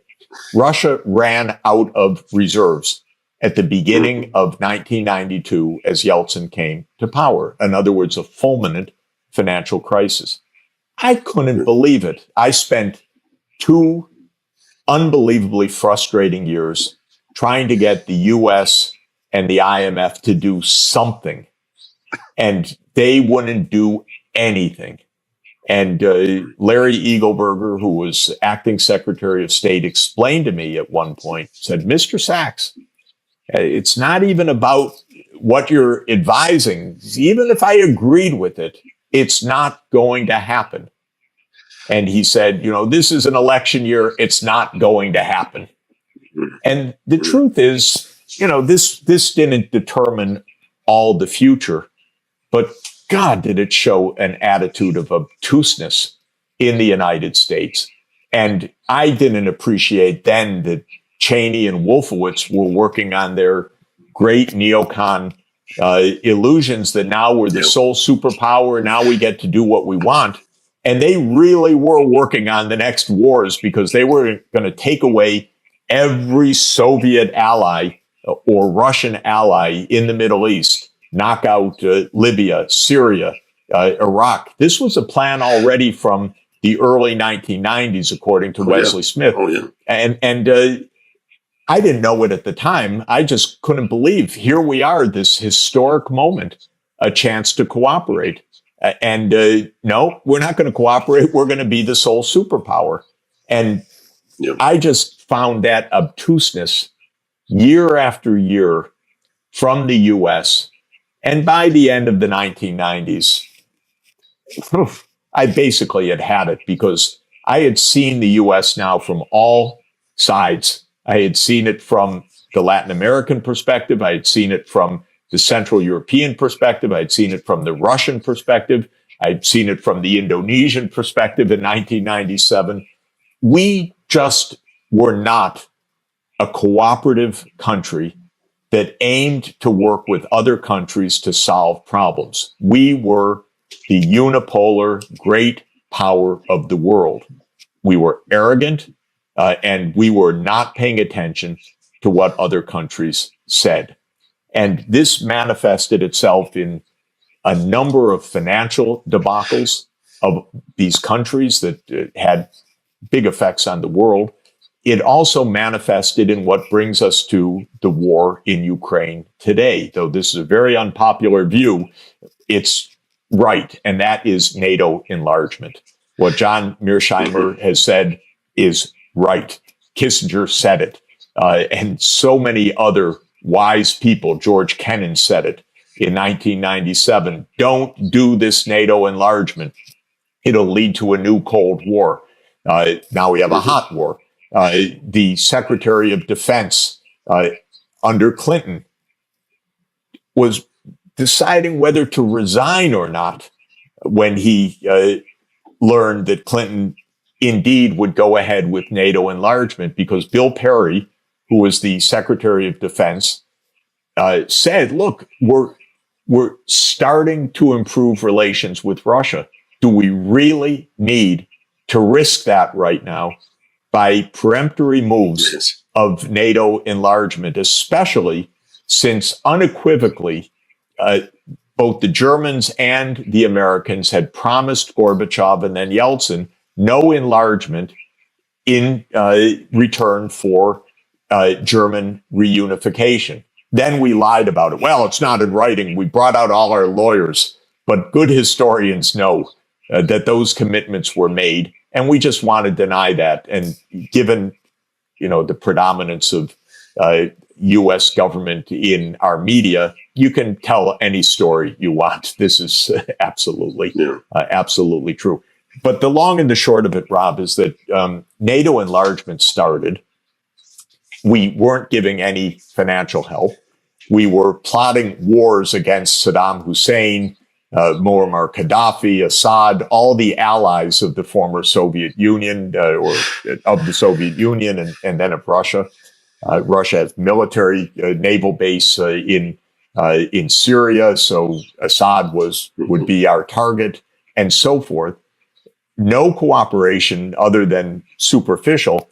And in the 1990s, the NATO enlargement started. And then during George W. Bush, well, actually, Clinton did something that, in retrospect, we didn't even see the significance of, but it was hugely significant and misguided. And that was the war against Serbia in 1999 to force Serbia to give up Kosovo. So there was a rebellion of Kosovar Albanians, or Albanian Kosovars, I should say, in Serbia. And the U.S. took sides and said, let them break away. And when Serbia said, no, they're part of Serbia, which is the normal way that diplomacy works, the U.S. bombed Belgrade for several weeks. And we set up the precedent that if you want a breakaway state or you want to weaken the other side, you just go bomb them.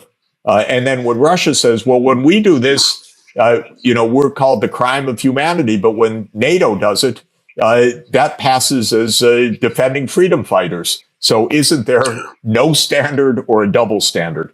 But just to carry on to the current day, in the early 2000s, after the Belgrade bombing, and then after 9/11, of course, Bush pushed the enlargement of NATO to, I think, 7 countries under his watch, an extraordinary increase of the number of countries. The Baltic states, to begin with, the Romania, Bulgaria, Slovakia, Slovenia, if I remember correctly, all during Bush's watch. And then to the shock of the Europeans in NATO in 2008, he said Ukraine and Georgia will become members of NATO. And just take a look at a map. And I encourage everybody to take a look at the map of the Black Sea. What was NATO's idea? What was the U.S. strategic idea? The U.S. strategic idea was basically to own the Black Sea for NATO, because you'd have Turkey, Romania, Bulgaria, Ukraine, and where's Georgia? All the way over on the eastern side of the Black Sea suddenly is going to be a NATO country, whereas NATO was originally to defend against an invasion by a now defunct, non-existent country in Western Europe. So suddenly it is an expansionary force moving straight across the Black Sea. It reminds me a lot of the Crimean War of the 19th century. Who controls the Black Sea? And, well, one thing has led to another, and we have the war in Ukraine. And if in our media you say, the United States played a provocative war, you're immediately targeted. Oh, you're just purveying Putin's propaganda. Well, this is really nonsense. We need a serious discussion, some context, some history, and we should not have pushed NATO right up against Russia's edge and right around the encirclement of the Black Sea. But we did so. And now we're also paying consequences for this, but especially Ukraine is paying consequences for this. Yeah. I remember some of my teachers at MIT in that arms control disarmament. This was years after I was a student, but I ran into Bill Kaufman and I said, this doesn't feel like game theory to me. It feels like the chain store paradox, which is you never should engage in each of these things, but you act like you got to do it to show you're tough to the next 3 episodes. But with consequences being so dangerous, first with regard to nuclear war and now with regard to climate, this is madness. And this is not leadership. Why are our leaders so afraid of our population at this juncture that they have to put on this ritual of toughness as opposed to doing what needs to be done? Did you play the game of Risk the board game Risk? Okay, so the board game Risk really is a marvelous model of how Washington thinking is. You have the map of the world, and the aim of the game is to have your piece on every space of the world. And as you move forward, if you're successful and your armies are advancing into new territory, every new territory you have has borders with the enemy. And suddenly, every new border becomes the conflict zone. Every new border becomes vital for your national security. And so you have to have every space on the board, or suddenly you're at risk. Now, American strategists get this or behave this way. I think it's mind-boggling, because we shouldn't be playing a game of Risk where you're trying to conquer the world. But this is the American strategist approach. And a good example of it is the Solomon Islands. Tiny islands, 3,200 kilometers off the coast of Australia, that had the audacity to sign a security pact with China. And suddenly the United States and Australia are in a tizzy. How dare they? This is a threat to security. And you hear the voices in the U.S. Congress, completely unacceptable that there's a security pact because you give China 1 inch, they'll take the world.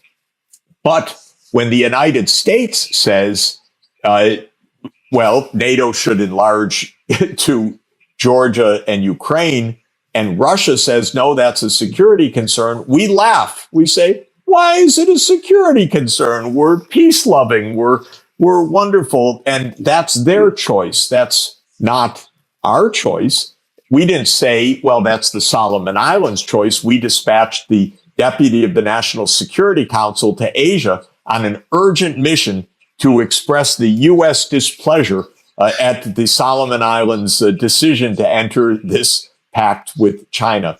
So much, Rob, comes from the unwillingness to really have rules that apply to yourself as well as to others, or to think empathetically, what is the other side thinking? And it comes back, by the way, to the Cuban Missile Crisis, and I think we should talk about that because it's absolutely relevant. Yeah. When Khrushchev put the nuclear or the atomic weapons in Cuba, all of Kennedy's advisors, except Adlai Stevenson, said from the start, you must attack and take them out. We need a military operation. Many things can be said about that, but I think the bottom line is it would have started World War III because the CIA had every fact wrong. It thought that the missiles were not yet operational. It completely underestimated, roughly by a factor of 7, how many Soviet troops were actually in Cuba, how many would be killed in a military operation, and so forth. Kennedy did a remarkable thing. He kept asking one question. What is in Khrushchev's mind? What is he thinking? In other words, Kennedy behaved empathetically. It didn't mean he sympathized with Khrushchev. He was thinking, what is Khrushchev thinking? What is his point of view? Does he want war? What is he trying to prove? Kennedy had to learn, actually, the details that there were U.S. missiles in Turkey. What are they? Why are they there? Who put them there? And so on. But by the second week of the crisis, Kennedy realized Khrushchev didn't want war, but he did want to put America's face in it, because the U.S. had its Turkish missiles, or its missiles in Turkey pointed right on the border of the Soviet Union. The U.S. had invaded Cuba in the Bay of Pigs operation and so forth. Kennedy realized, you know what? We got to get out of this by a compromise. You remove your missiles. We remove our missiles. We commit never to invade Cuba again. And that's how the crisis was resolved. It wasn't, we demand victory because Khrushchev has done the most dastardly deed, so we must defeat that man, which is the rhetoric that we have today. Must defeat Putin with his 1,600 active nuclear warheads. We must defeat Putin. This is mind-boggling that even on an anniversary like this, 60 years anniversary of the Cuban Missile Crisis, we're not taking care to learn the real lessons of how you diffuse a crisis. And you start with empathy. You say, if we care about the Solomon Islands, maybe Russia cares about Ukraine and Georgia in the same way. Maybe we shouldn't be quite so provocative. Maybe we shouldn't be talking about humiliating defeat and so forth. Or maybe we shouldn't be saying this is the worst crime in modern history when the United States is engaged in so many wars of choice. And maybe we should find a way for both sides to stand down. Yeah. Well, I see, I remember reading Daniel Ellsberg's book, The Doomsday Machine. Absolutely. About that there were many nuclear weapons inside of submarines off the coast of Cuba, and we started dropping depth charges on them. But for, I can't remember the gentleman's name, who overruled firing the missiles, they were terrified. They were underwater, and the depth charges are going off trying to essentially kill them all and drown them all. Absolutely right. And this guy wouldn't allow the missiles to be shot. But it's that close. It's that close to extermination. So reading list for everybody listening, Daniel Ellsberg, The Doomsday Machine, and Martin Sherwin, Gambling with Armageddon, which is the finest book ever written about the Cuban Missile Crisis. And Martin Sherwin tells this story that you're so importantly referring to, Rob. And I think it has many lessons. But what happened is, even after Kennedy and Khrushchev had agreed on the way out, a disabled Soviet submarine in the Caribbean that was out of radio contact, so it had no news, was disabled. It was overheating. It needed to surface just to breathe. Sailors were fainting, and it started to surface, and a jackass in the U.S. Air Force, instead of dropping depth charges, dropped live hand grenades on the submarine as a joke. And he's, we'll scare the hell out of them. So the commander of the vessel ordered a nuclear-tipped submarine to be put into the a nuclear-tipped torpedo to be put into the torpedo bay and called for its launch. And it happened by coincidence that a Soviet party official, a Communist Party official, was on that vessel named Antipov. And he had the ability to override the order of the skipper of the submarine. And he said, no, we're going to surface. We're not going to fire this. And under U.S. military doctrine, described by Ellsberg and by Sherwin, if the U.S. was attacked by a nuclear weapon, even a nuclear-tipped submarine, our military doctrine said we would unleash the full scale response of a complete attack on the Soviet Union, China, and all of the other countries of the Soviet system. And the estimate was 700 million dead. But what they didn't know was about nuclear winter, because such an attack could have ended life, human life on the planet. We came within seconds of this. We're stupid if we think that things can't get out of hand.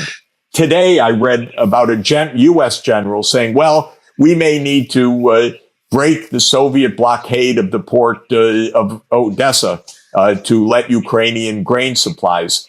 I'm sick of these generals telling us about things that are so unbelievably risky without a proper public debate and understanding, because we could end up in nuclear war.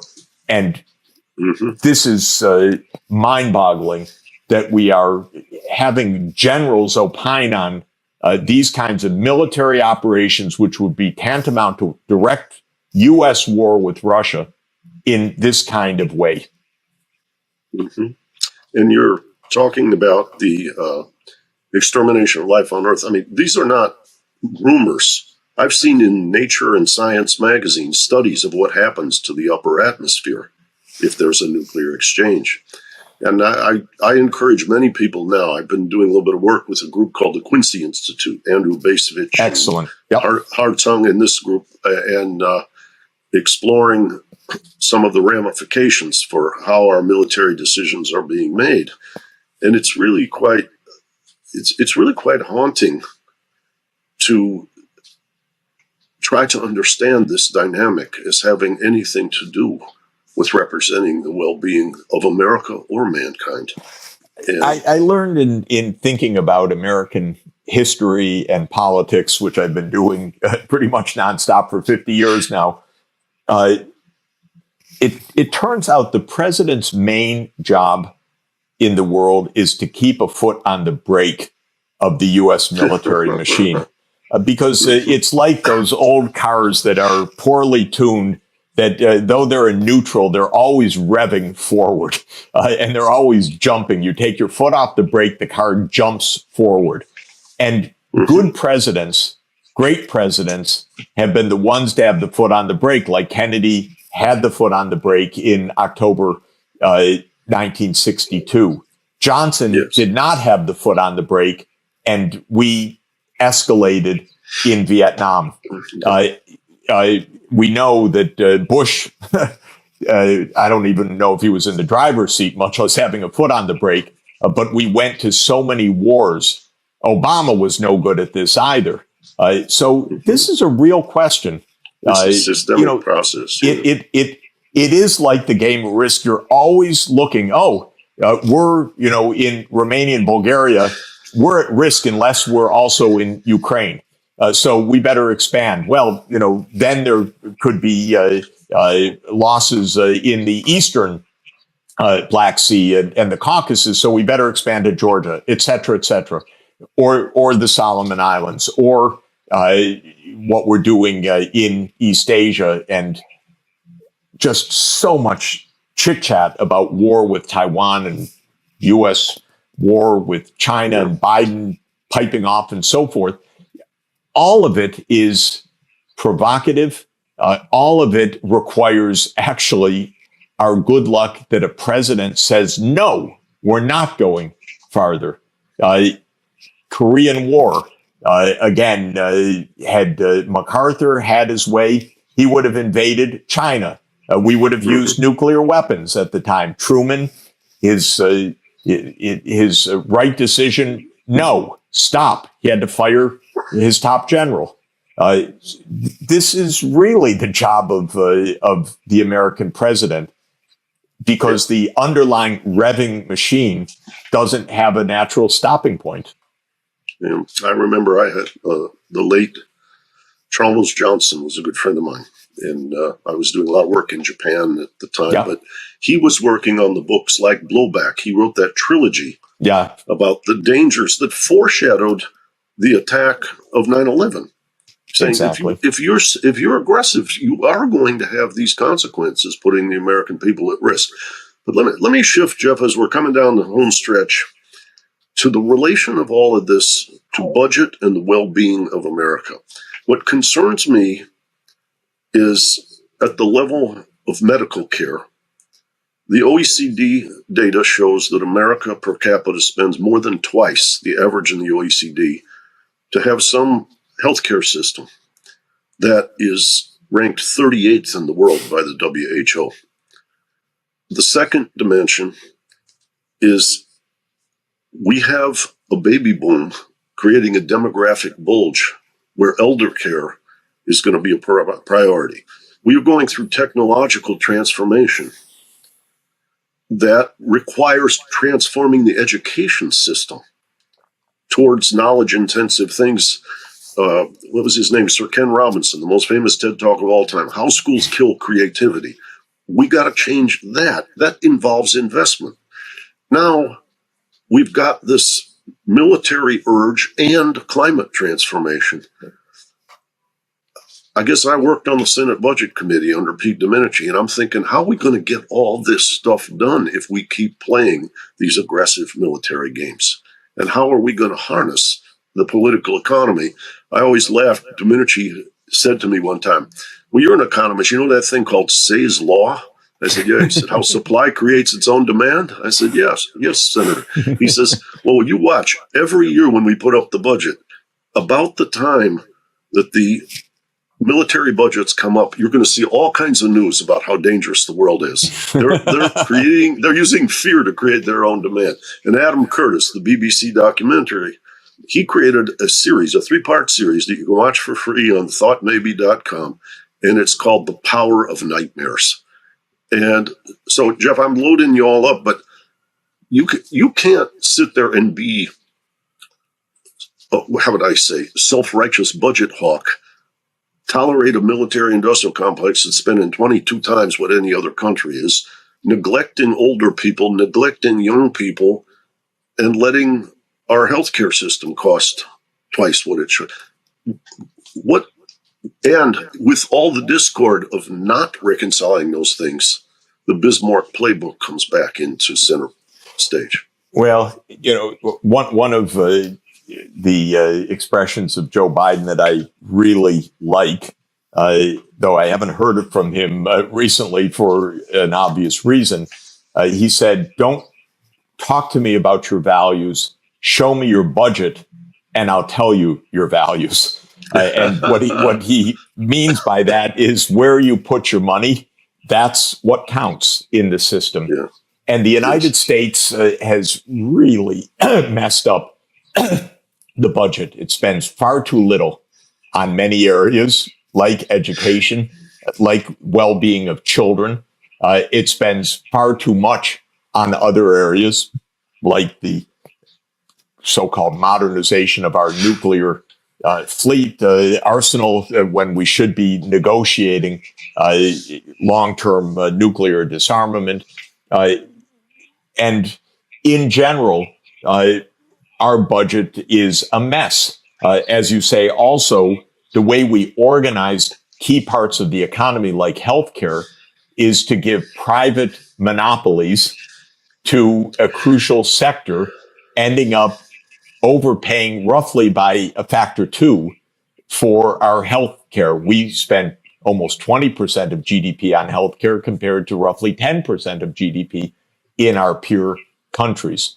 So I've written a number of books, The Price of Civilization being one of my favorites, about what a budget would look like for a civilized country.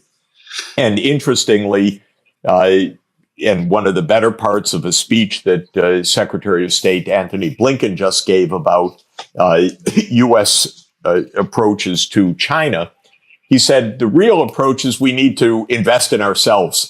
We need to strengthen our capacities in science, education, our well-being at home, because that's what makes us the competitive model vis-a-vis the rest of the world, including vis-a-vis China. And that's true, but we're not doing it. And we have lost the budget debate and the budget narrative in the last 2 years, Biden came in with the idea of a package to build back better. It did not appear. What happens in the United States is essentially key sectors are in the hands of powerful lobbies. And military-industrial complex is one of them. Big oil is another, or fossil fuel industry is another. The healthcare, private healthcare sector is a third. Those are favored by the budget. They are favored by regulation. And areas that don't have such powerful lobbies don't see the light of day. And in general, the United States under taxes, even though we're told all the time that we're being crushed by taxes, the total government revenues in the United States for federal, state, and local are about 30% of GDP, of national income. But in Northern Europe, which ranks much better in healthcare and longevity, in many quality of life indicators, about 45% of GDP. So the fact of the matter is the budget's a mess.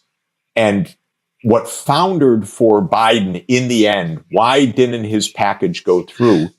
Because nobody wanted to pay for it with taxation. And it all unraveled when Senator Sinema said, I don't want to have a rise of the corporate tax rate. And Manchin said, I don't like that billionaire tax. And we ended up with nothing. Biden ended up empty-handed, ineffective politics, by the way. So I think a president ought to be able to keep a couple senators in the fold, and he failed to do so. And that's part of his job also, is to know how to twist arms or cajole or give whatever side payments for new projects in West Virginia. You get something done, you make a deal, but he could not make a deal. He failed on that. So we have nothing. So we have a budget mess. And by the way, a budget mess also with a mountain of debt, now 100% of GDP of public debt. That's actually consequential. With interest rates going up, the burden of that debt is also going to be quite significant. We need to raise some taxes and we need to restructure what we spend, but we're a blocked political system. So we are not showing a way forward on this, and I'm not holding my breath. Nothing's going to happen. Probably the Democrats are going to lose one or both houses of Congress in the fall. If that happens, I would guess there would be no significant budgetary reform or action until 2025. Yeah. Well, Jeff, I mentioned at the outset that you and I grew up in Detroit. And I remember one of my father's friends said to me, Detroit is the place that America divorced because they wanted to believe in the American dream.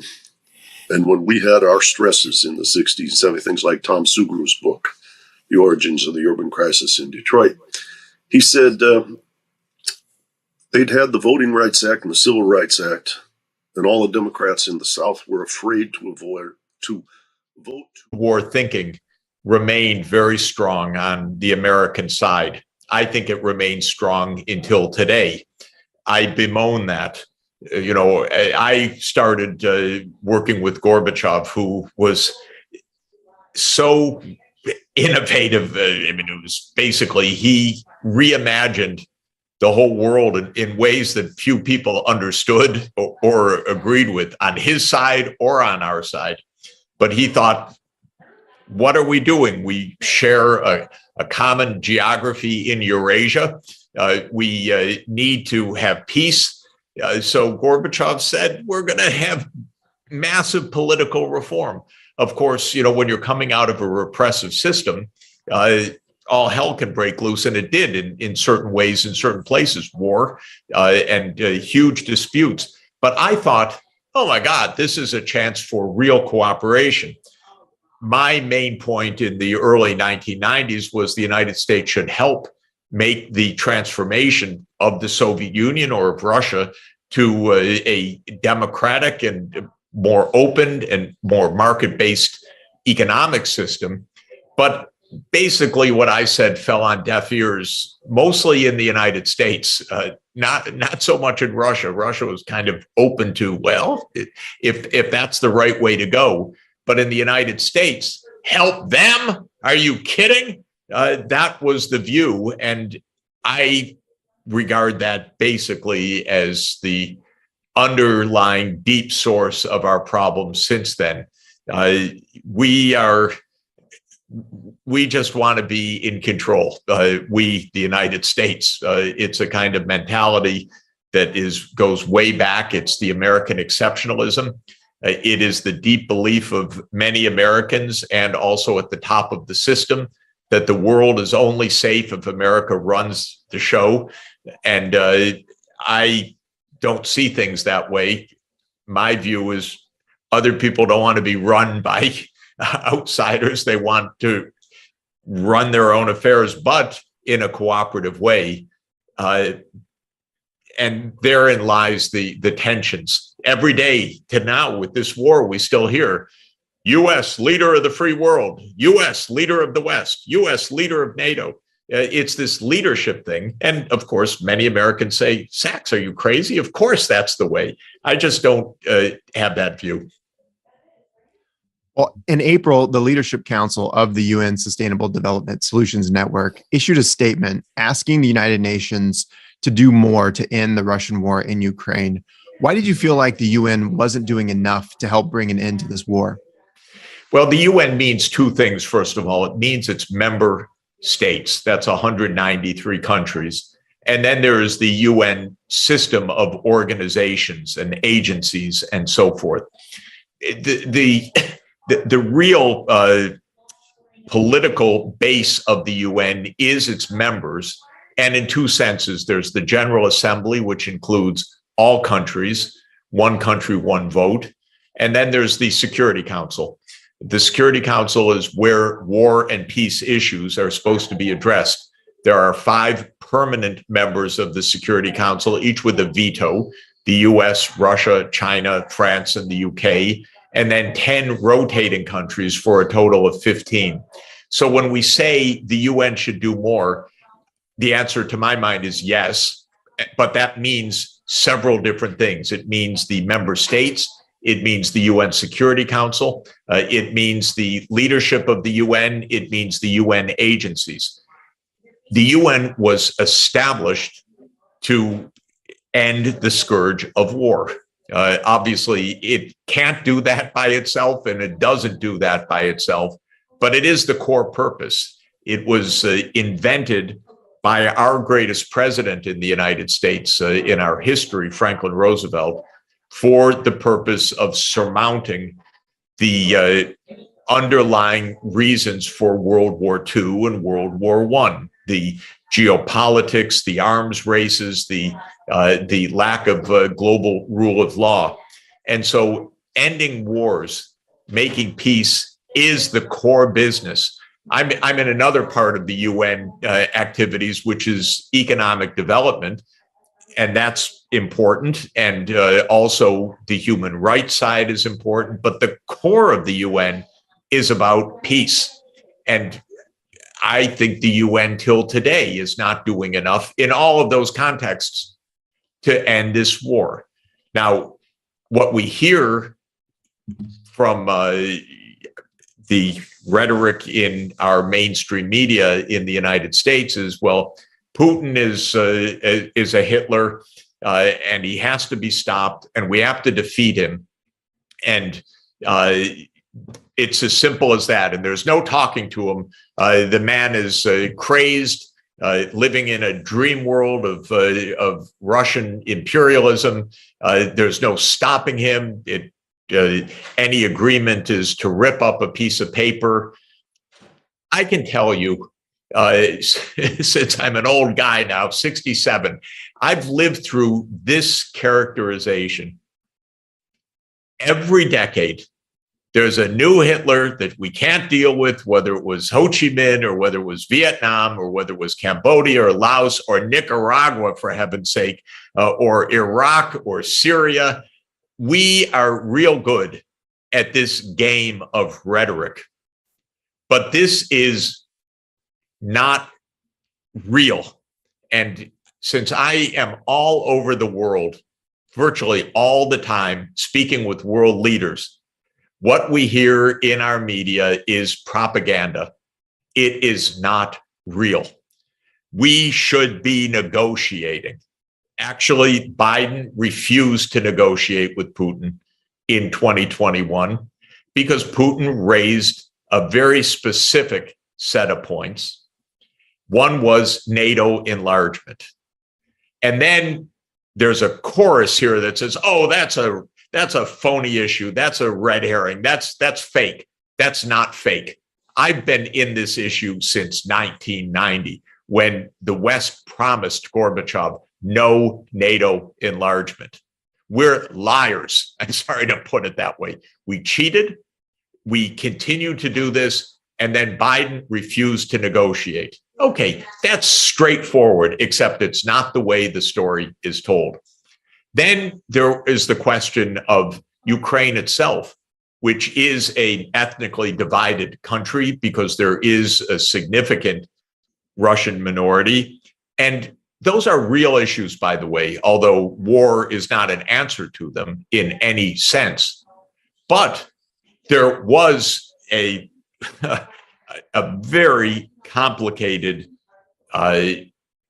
very difficult conflict where the U.S. was stirring the pot also back in a decade ago, and especially around 2014 and 2015.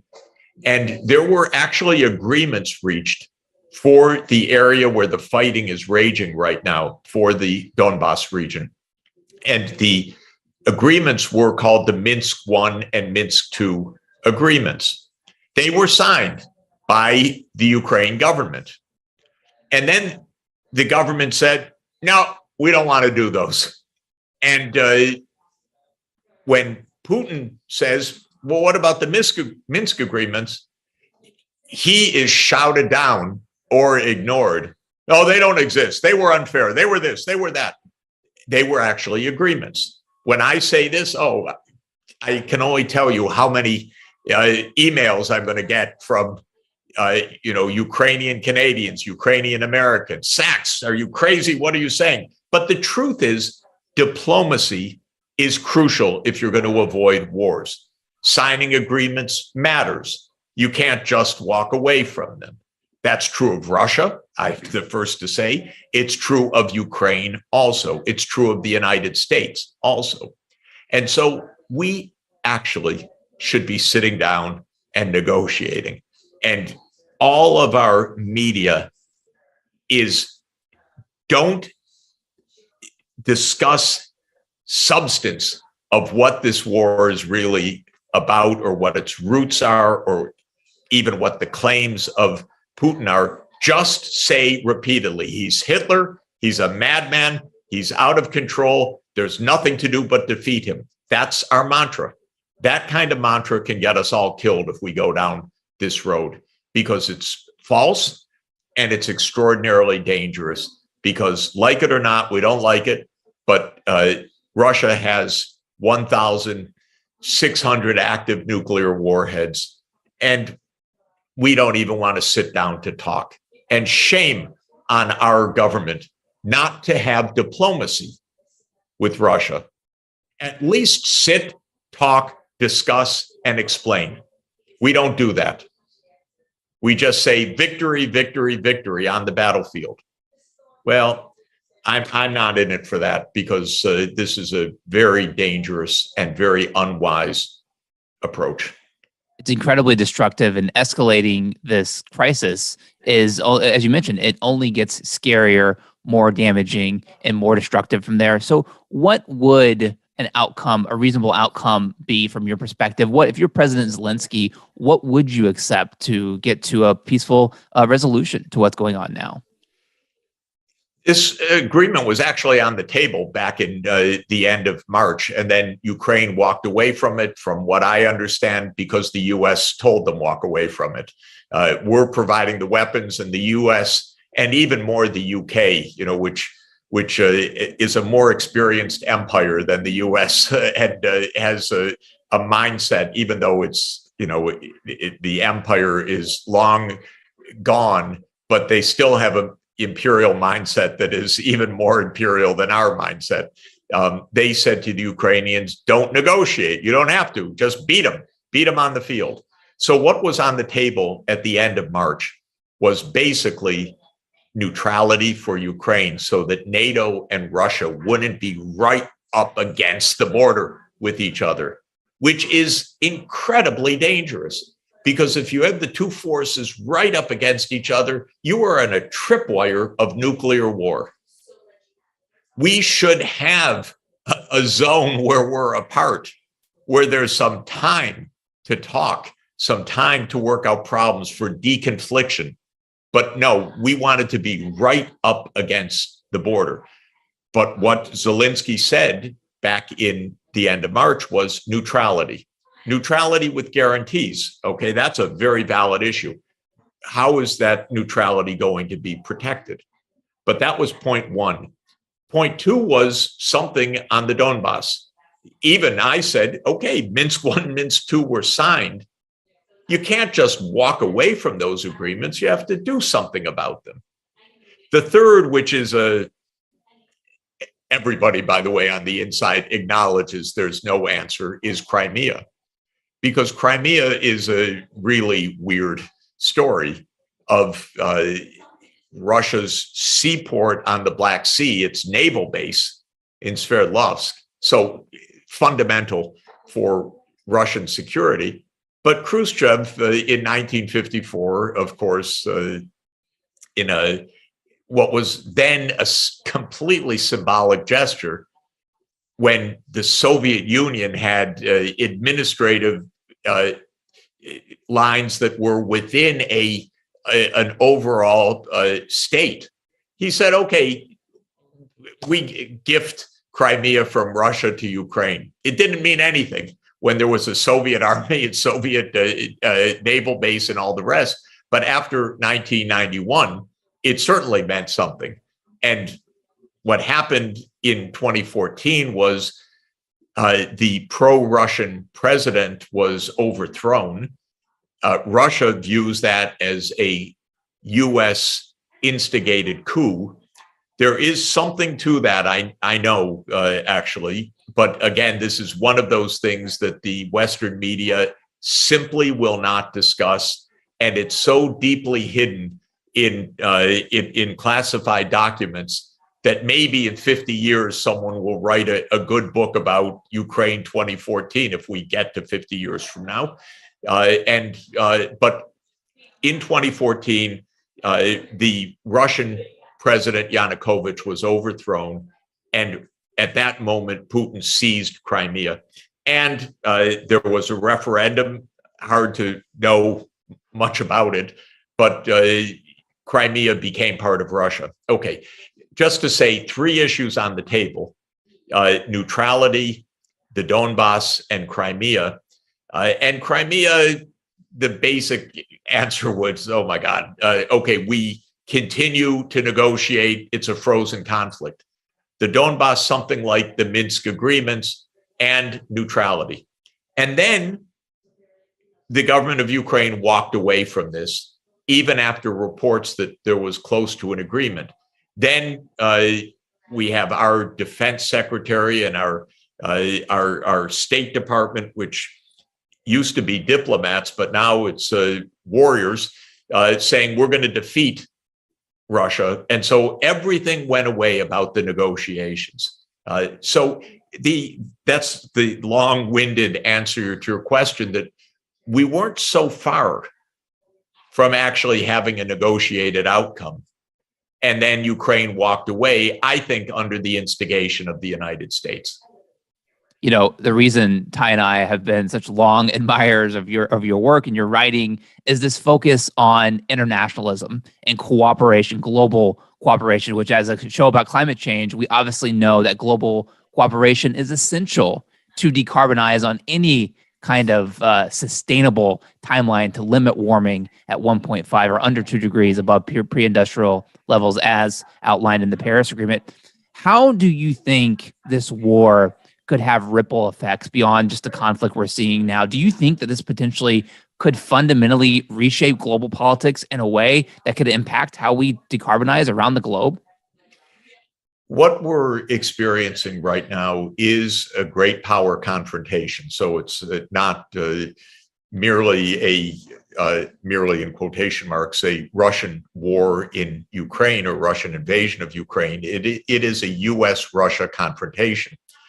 But what's striking is that the US is engaged in two fronts, one with Russia, the other with China. And we're seeing a lot of belligerency by the United States towards China in recent years as well. This started around 2014, roughly actually the time of those events in Ukraine, but really for somewhat different reasons, but are also escalating. And today there's news reports that I find, if it weren't so deadly and dangerous, I'd find it satirical. It's stories in the mainstream media saying, don't worry, the Ukraine war is not going to divert American attention from China. In other words, we're still going to have an antagonistic view to China. We're still going to make alliances in Asia. Don't worry. And this is explaining that we can do both. We can confront Russia, we can confront China. And I'm saying, oh my God, is this for real? Do we really want World War III? Is this our death wish? Is this our insanity? Is this our craziness of our exceptionalism? But there is this feeling, we're in a two-front feeling in the US, and they're trying to talk NATO into opening an Asia mission. In fact, the Secretary General of NATO, Jens Stoltenberg, has said in the past year that NATO is going to direct its attention to China. Now, all of this is incredibly important for climate because China is essential for global climate policy, for cooperation, for every dimension of the climate crisis. China by itself can wreck the global climate because it emits about 28% of the greenhouse gases, in the United States about 14%. But just remember, since they're 4 times larger than we are in population, our per capita impact is much, much larger. But China better get this under control or we have a disaster. So are we sitting down to talk with China about this? Are we working out common systems? Are we working out technology standards? Are we agreeing to co-finance projects for decarbonization around the world? Well, I think you could probably guess the answer is no to all of those. We are changing the rhetoric regarding Taiwan.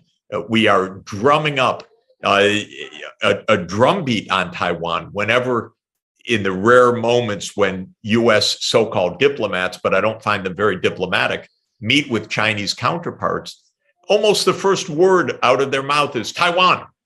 Because what they want to do is, I don't know why, but they want to annoy and provoke China, and probably, and it could not be more dangerous, encourage Taiwan into some kind of adventure that would be incredibly dangerous for Taiwan.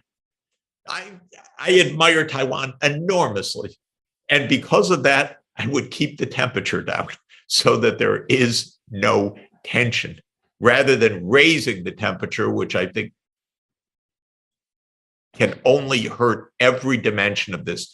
Now, I was just speaking with the specialized funds around the world addressing some of the core sustainable development issues, the Green Climate Fund, the Global Environment Facility, the Global Fund to Fight AIDS, TB, and Malaria, and so forth.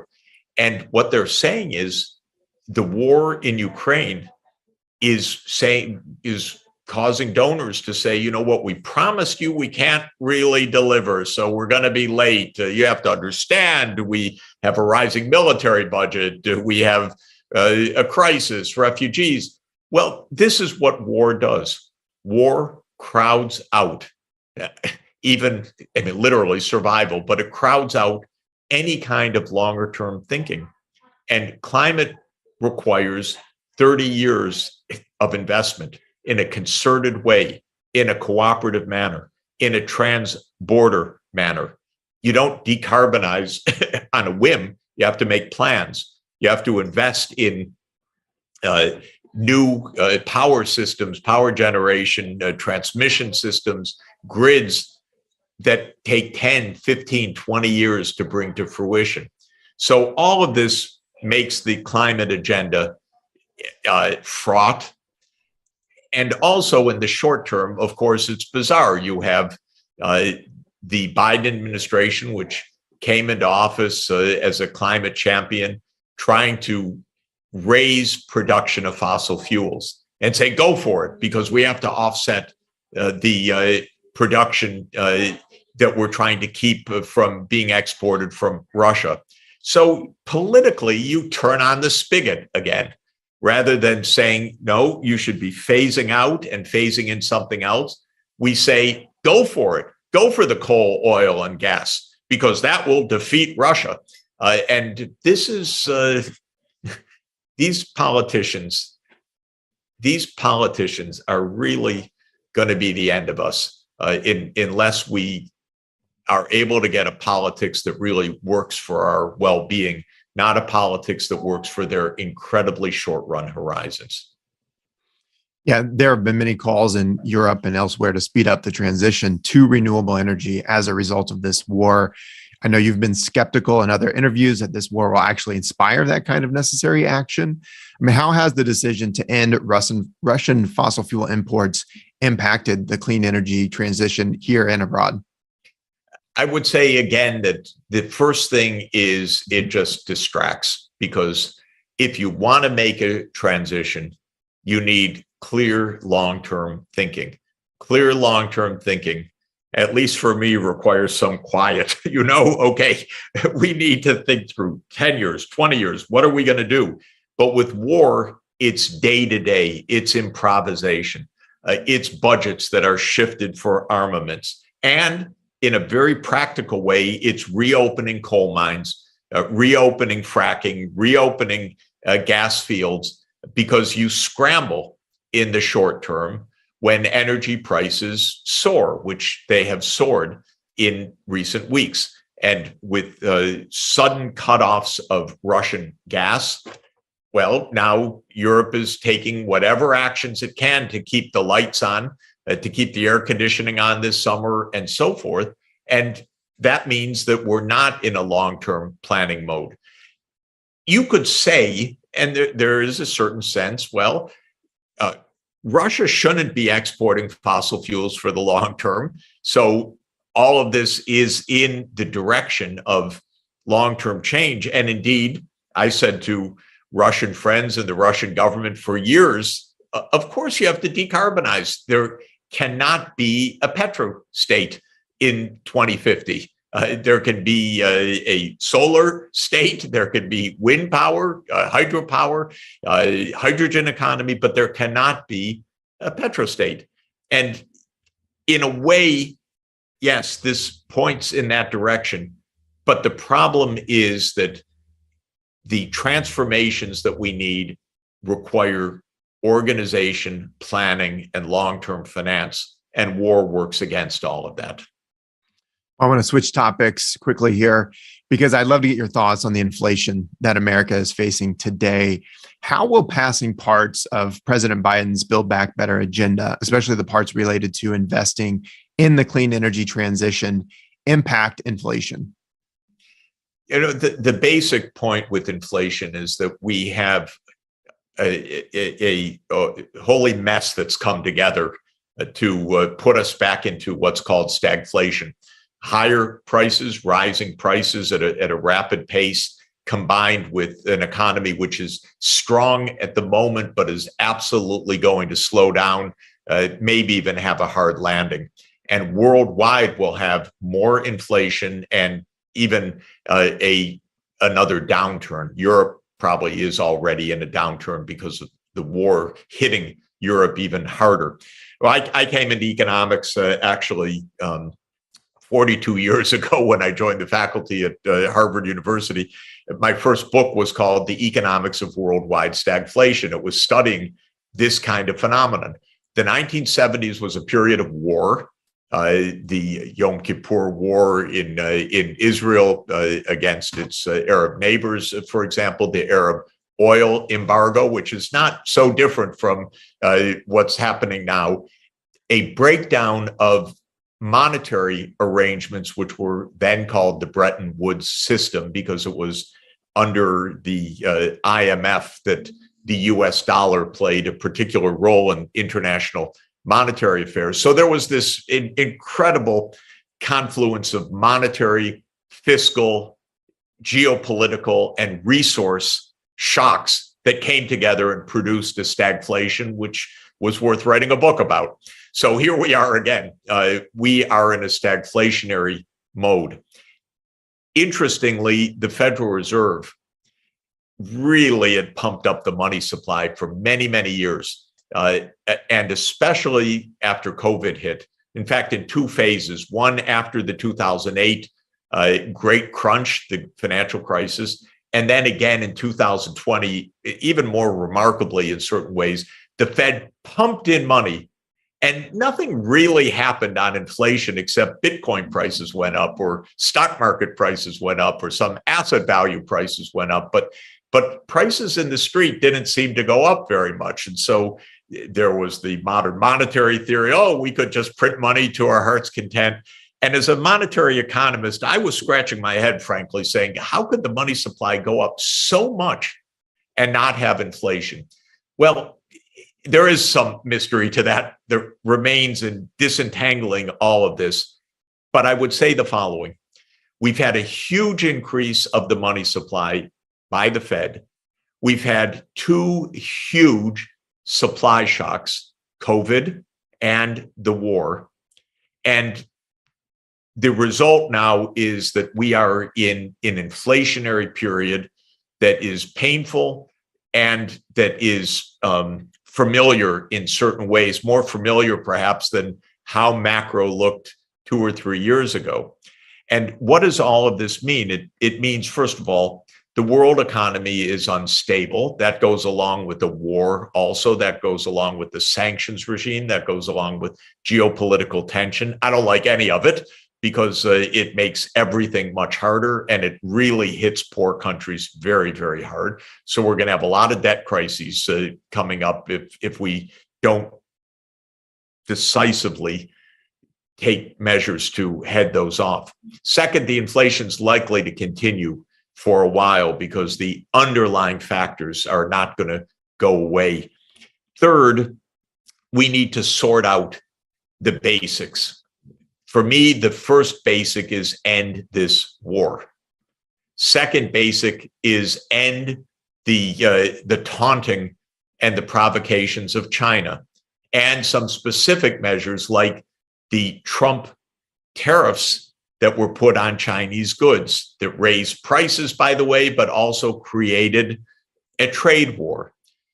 Third, I've said now, I can't tell you how many decades, if we want to fund things to make our society decent, we have to raise taxes. You can't do it by printing money, and you can't do it just by debt. So this is a third point that becomes quite important. All really important good things, like decarbonizing the energy system, are affordable by definition. We can't afford not to do them. We will completely wreck the planet. In fact, decarbonizing the energy system requires perhaps a percentage point, even arguably a little bit more than that, per year of GDP in incremental outlays. Maybe, okay, it could be even more than that on some accounts. That's